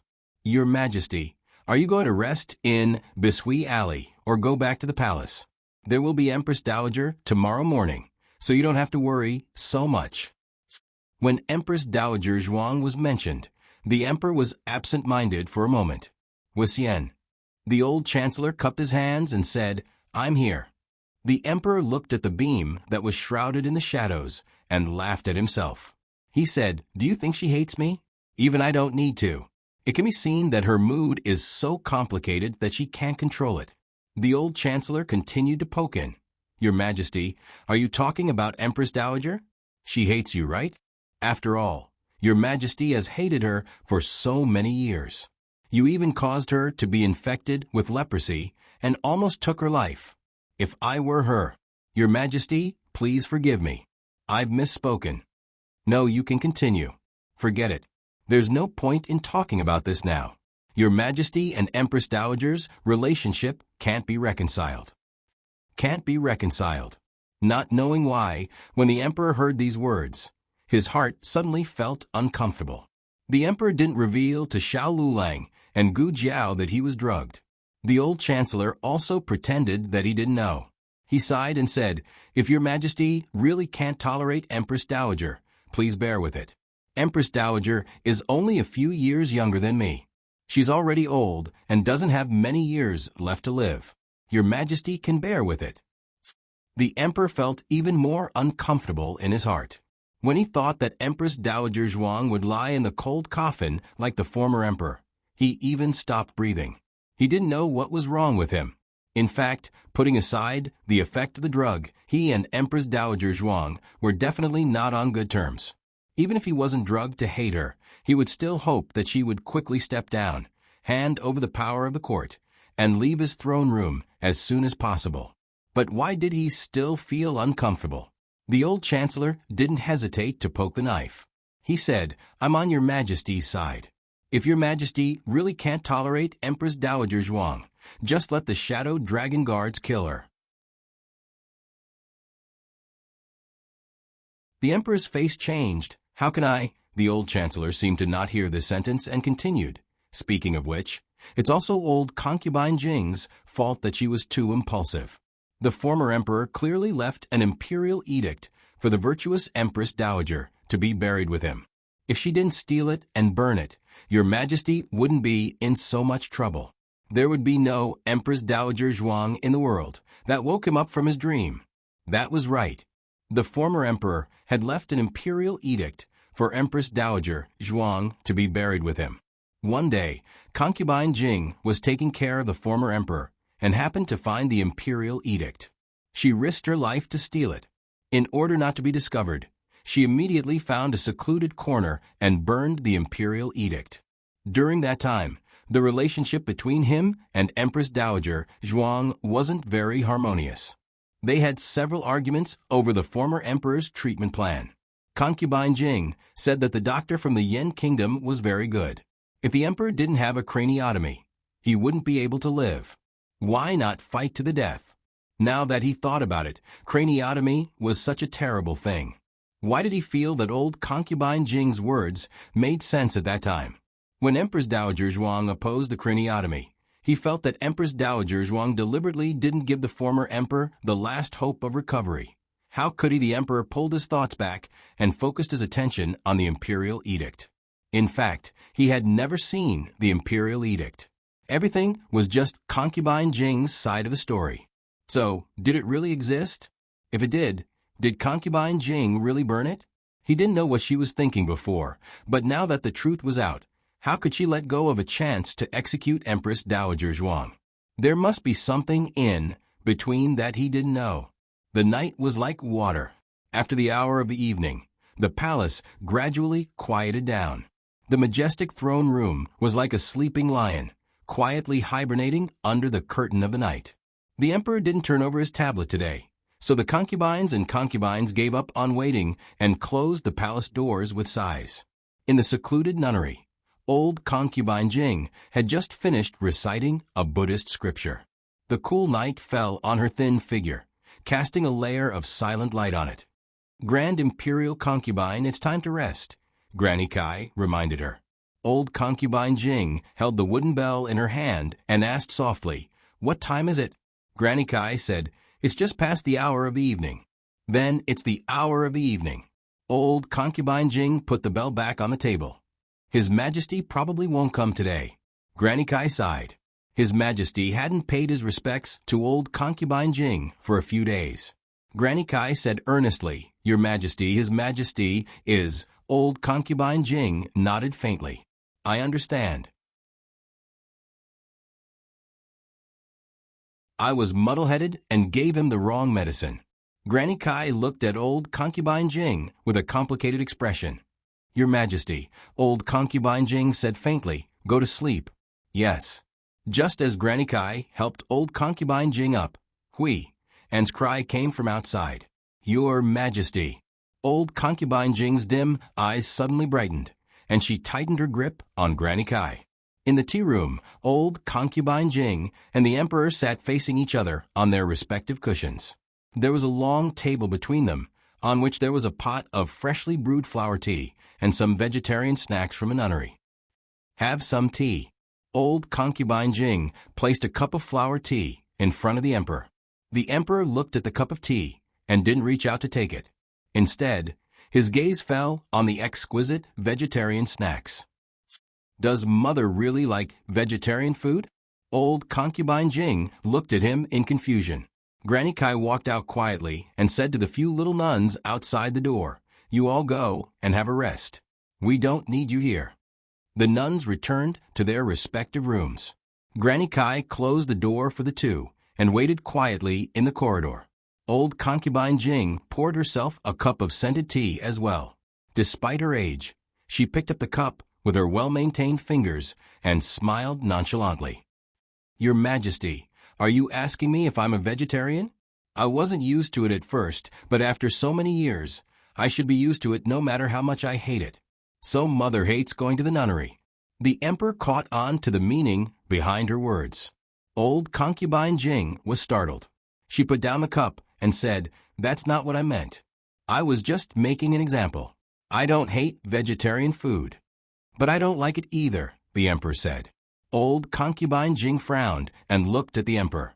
"Did your Majesty come so late just to bicker with me?" The emperor smiled wryly. "All right, I'll change the question." With that, he looked into old concubine Jing's eyes. "Mother, do you really think of me as your own son? Your Majesty's words are getting weirder and weirder. What do you mean by do I really think of you as my own son? I raised you and brought you to my palace not long after you were born. Although I didn't give birth to you, you're the same as Ning Un in my heart. You're both my flesh and blood." Speaking of this, Imperial Mother reminded us of something. When I was about to be born, Mother was about to give birth as well. In the end, she gave birth to a stillborn child, which angered the late emperor. If it wasn't for that, I would have been Mother's child, right? Old concubine Jing's heart skipped a beat. The emperor didn't let go of the guilt that flashed through old concubine Jing's eyes. He clenched his fists under his wide sleeves. "So it was you who gave birth to a stillborn child?"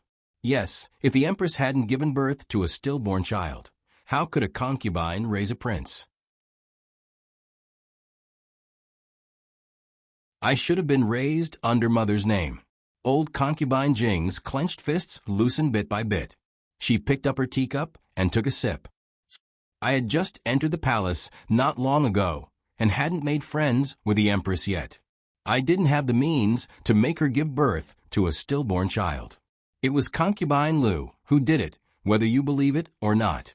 The emperor said seriously, "Of course I don't believe it. It's just that so many years have passed. Concubine Lu is dead, and the palace maid who delivered mother's child is dead as well. There's nothing left to find out." Old concubine Jing sneered. "So your Majesty is here to force me to confess under torture?" The emperor found this side of old concubine Jing unfamiliar. "Mother, you weren't like this in the past." Old concubine Jing sneered. "My son didn't abandon me in the past. Of course I didn't have to be like this. So it's my fault." The emperor's Adam's apple moved with difficulty. "Mother, don't you know better than anyone why I'm like this?" Before old concubine Jing could ask why she knew, the emperor took out 2 medicine bottles and poured out the pills on the table. Old concubine Jing's expression changed as she held her breath. The emperor wasn't here to confront old concubine Jing, so there was no need for him to get a definite confession from her. He was only here to tell her that he knew. He knew everything. The feelings they had built up over the years weren't fake. Even with the effects of the black medicine, he was still heartbroken at this moment. "Mother, there's no need to explain. Don't explain. I won't believe a word you say in the future. I won't come to the nunnery again. Mother, you're on your own now." The emperor endured the pain in his throat as he stood up and walked out. He had just opened the door when he suddenly paused and turned back with a choked voice. "The Dragon Shadow Guard. I don't think Mother needs it anymore. I'll take it back from today onwards." Old concubine Jing clenched her fists tightly and trembled all over. Her eyes were watery, but she couldn't say a single word. "Your Majesty." Granny Kai knelt down and begged. The emperor left without looking back. Old concubine Jing's blood and chi roiled as she flew into a rage out of humiliation. She raised her hand and swept all the desserts and tea set onto the floor. Your Highness. Granny Kai rushed into the room with a pale face. Old concubine Jing stood up and stepped on a broken piece of porcelain. Blood flowed down the teacup and onto the floor. Granny Kai hurriedly said, Your Highness, you're injured. Quickly lift your leg and let this servant take a look. Old concubine Jing ignored Granny Kai and the pain in her foot. She stepped on the piece of porcelain that had sunk deep into her foot and ran back to her room in a sorry state. She opened the mechanism, found the secret compartment under the bed, and took out the box from the secret compartment. The black and white medicine had been stored separately from the imperial edict. She still had one last trump card. If she were to die, she would drag Zhuang Jin's down with her. If she couldn't live well, Zhuang Jin's wouldn't be able to live either. Mother, are you looking for this? A voice suddenly came from the door. Old concubine Jing opened the box and looked at the empty box before turning to look at the imperial edict in the emperor's hand. The emperor's heart was in pain, but his eyes were cold and despairing. He looked at old concubine Jing, who was in such a sorry state, with reddened eyes. Then he turned and left with the imperial edict. Don't. Old concubine Jing threw herself at the emperor. But before she could take a step, she was blocked by the dragon shadow guards who descended from the sky. Digression. Merry Christmas, sweetheart. The latest chapter of this book isn't finished yet. For more exciting content, please scan the QR code below to download the app. Novels are updated at a faster rate. Millions of novels are free to read. Novels with content that can't be found online are all available here. https://www.zhbqg.com/8964-2_89642826/110964486. HTML Genius memorized this website's address in 1 second. www.zhbqg.com Biku Pavilion's mobile reading website. zhbqg.com.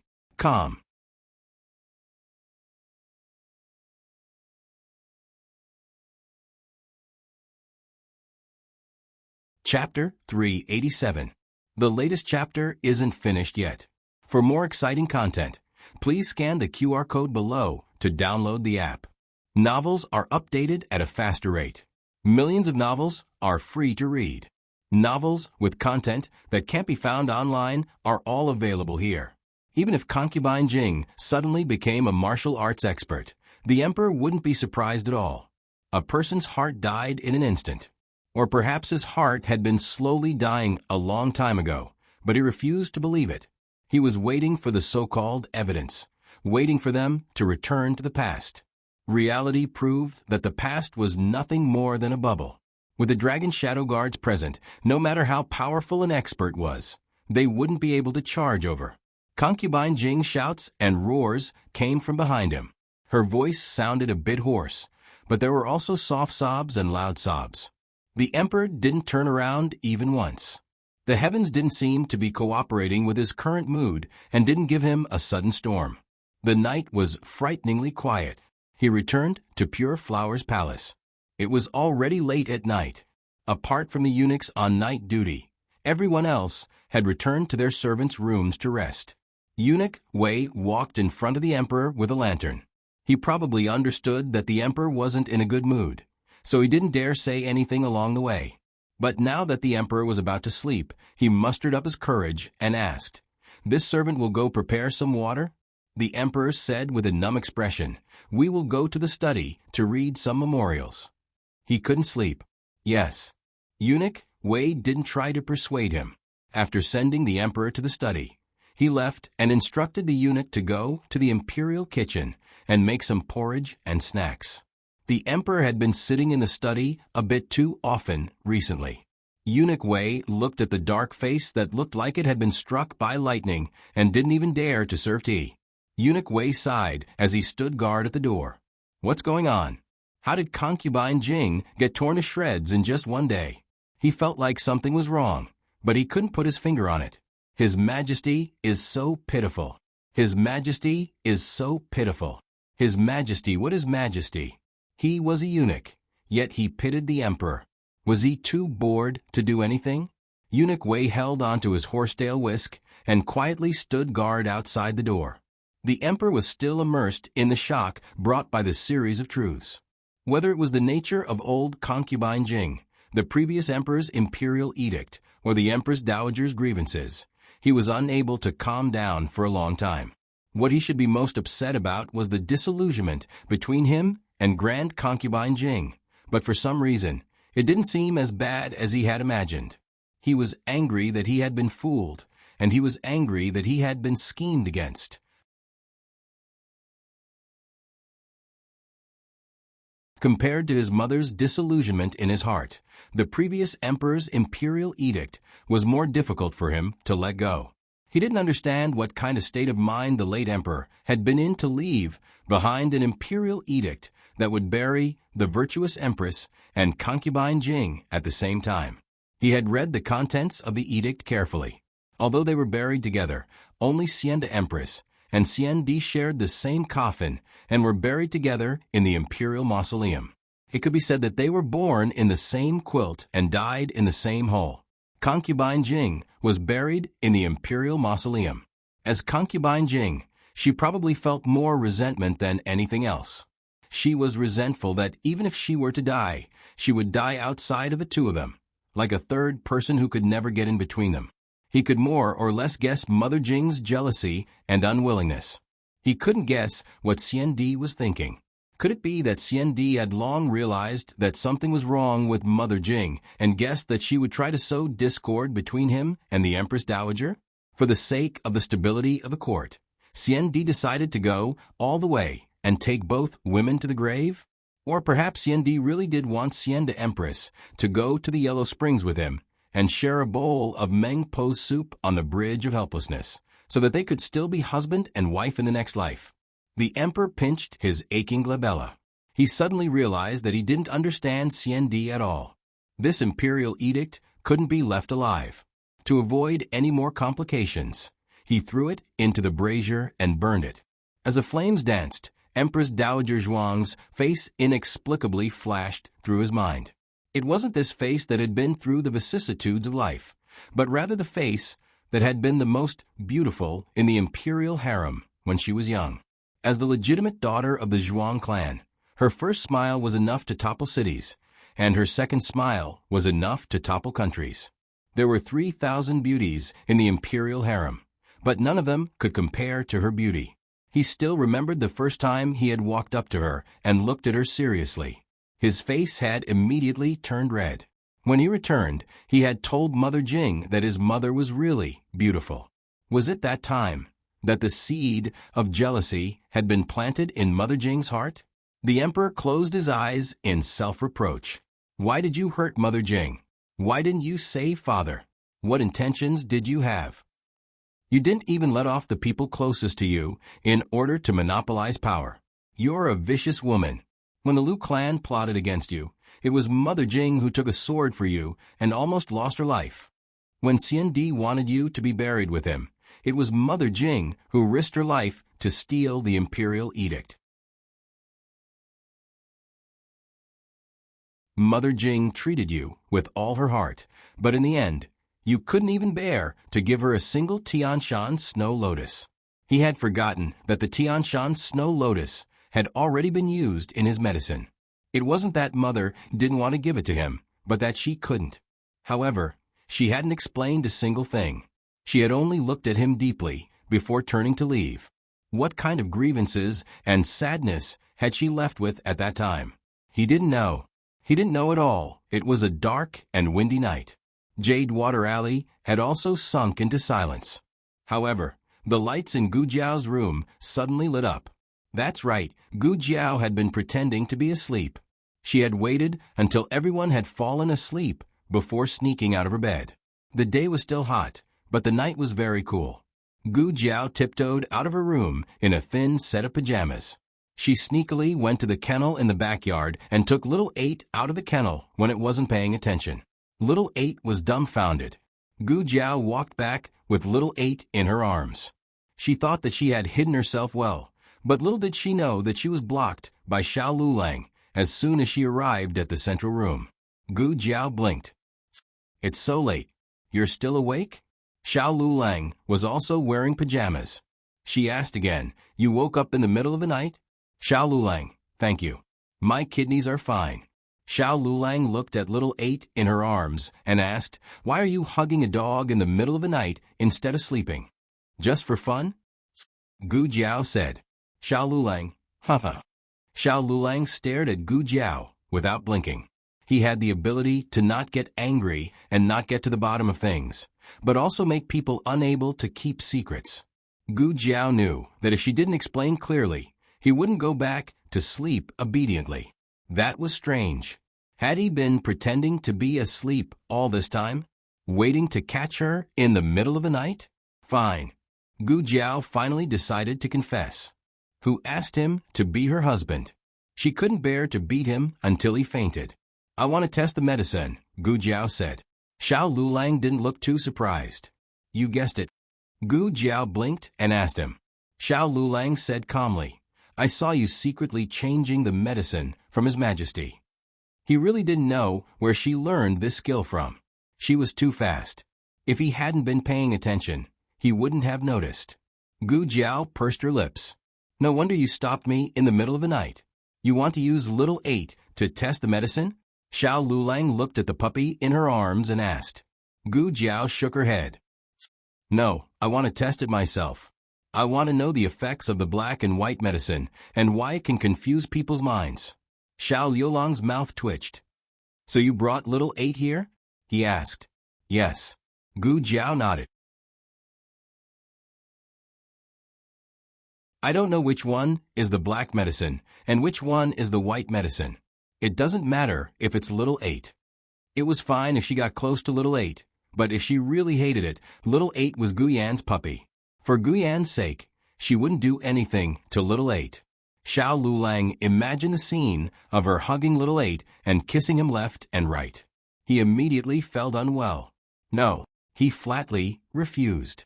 Gu Jiao thought for a moment. Then, "Little 9? Gerfalcon wasn't bad either. I'll test the medicine." Xiao Lulang looked at her and said, No, you're not a doctor." Gu Jiao firmly refused to let him test the medicine himself. She had received medical training in the organization. He didn't have any experience in this area, so he might not be able to handle it physically and mentally. Both of them were stubborn. They treated each other with respect, but when it came to conflict, neither of them would give in. For example, Gu Jiao forced him to go through rehabilitation, and Xiao Lulang forced her to practice calligraphy. In the end, Xiao Lulang took a step back. "Fine, you test the medicine, but I have a condition."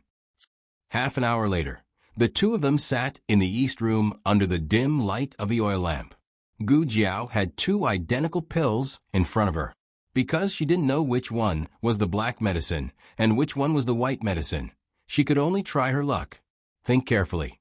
If I take the black medicine, I'll hate you," Gu Jiao threatened. "Okay." Xiao Lulang nodded and gently held her hand under the table. Gu Jiao randomly picked one and put it in her mouth. This medicine didn't have much taste.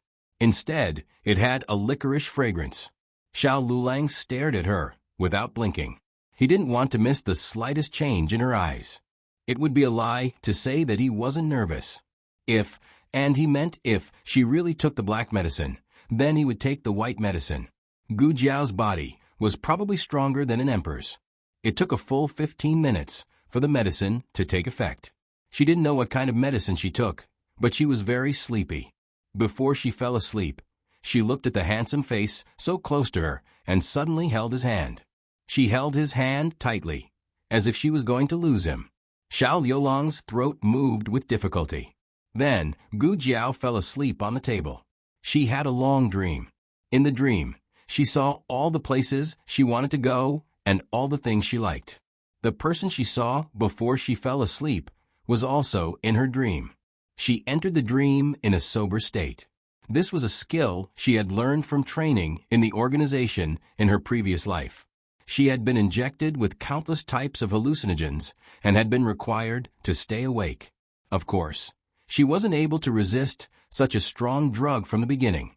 But every time her body and mind were destroyed, she would learn a bit more. She understood what this drug was. It was indeed a knockout drug. It had components of the devil's snare. The effect was similar to the hallucinogens she had been injected with in her previous life. Some hallucinogens made people feel good, while others made people experience torment and fear. The face she saw when the knockout drug took effect would constantly flash in her dream. People who hadn't undergone special training wouldn't remember their dream after they woke up, but the feelings in the dream would remain in their subconscious. If she saw the face in the dream again, it would evoke the feelings in her subconscious. Gu Jiao could completely remove this feeling, but normal people couldn't. That was why the drug took effect. Gu Jiao seriously suspected that these two drugs weren't called black medicine and white medicine. They should have more specific names, but it wasn't convenient for Shenyang to say. When Gu Jiao woke up, she was leaning in Xiao Liulang's arms. She wasn't sure if she had leaned in herself or if Xiao Liulang had carried her there. Oh, it was quite comfortable. You're awake, Xiao Liulang said in a hoarse voice. His back was already drenched in cold sweat. Don't be fooled by his calm appearance, who knew what kind of torment he had experienced in his heart just now. I took black medicine, Gu Jiao said coldly. I had a nightmare. I'll think of that nightmare when I see you in the future. From now on, I'm afraid I'll hate you. Oh, Xiao Liulang said calmly. Then take your hand out of my shirt first. A certain someone's hand froze in the middle of touching his chest. This drug was effective on normal people, but it had no effect on a top-secret agent like Gu Jiao, who could drink hallucinogens like water. However, it didn't seem to need any additional effects. Chest kill, waist kill, stomach kill, leg kill, and face kill. Gu Jiao felt that her husband's 5 kills were more powerful than any drug. Xiao Liulang could actually tell that this girl had taken white medicine, but it didn't seem to have any effect on her. Although it was strange, he understood that all drugs differed from person to person. Although he was looking forward to seeing the effects of the white medicine, he couldn't be too greedy. She was already very lucky that she hadn't taken the wrong black medicine. Speaking of which, her luck had always been good. Xiao Liulang couldn't help but smile. Gu Jiao had already sat up straight and was tugging at her little ears. He suddenly leaned towards her, his tall figure enveloping her with his aura. Gu Jiao stared at him in a daze. She saw his slender fingers gently pinch her chin and kiss the corner of her lips lightly. It was very quick and light, but it imprinted an incomparably hot breath. Gu Jiao touched the corner of her lips that had been kissed by him. Why did you kiss me? A reward. His eyes were deep as he sat back in his chair. I didn't choose the wrong medicine. Very good. Oh. Gu Jiao's eyes turned. That's the only reward. Xiao Liulang saw her unsatisfied expression and chuckled. What else do you want? Gu Jiao said confidently, I'm watching you bathe. Xiao Liulang, digression Jiao Jiao, I want to see my 5 drugs. The latest chapter of this book is not finished yet. For more exciting content, please scan the QR code below to download the app. Novels are updated even faster. Millions of novels are free to read. Novels with connotations that can't be found online are all available here.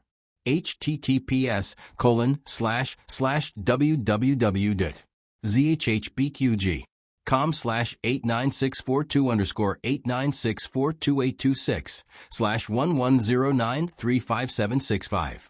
HTML Genius remembered this website's address in 1 second. www.zhbqg. Biku Mobile Reading Website. ZHHBQG. That you're tuning in to the Echo Reads YouTube channel. Don't forget to subscribe and join us on this journey to catch the most captivating stories.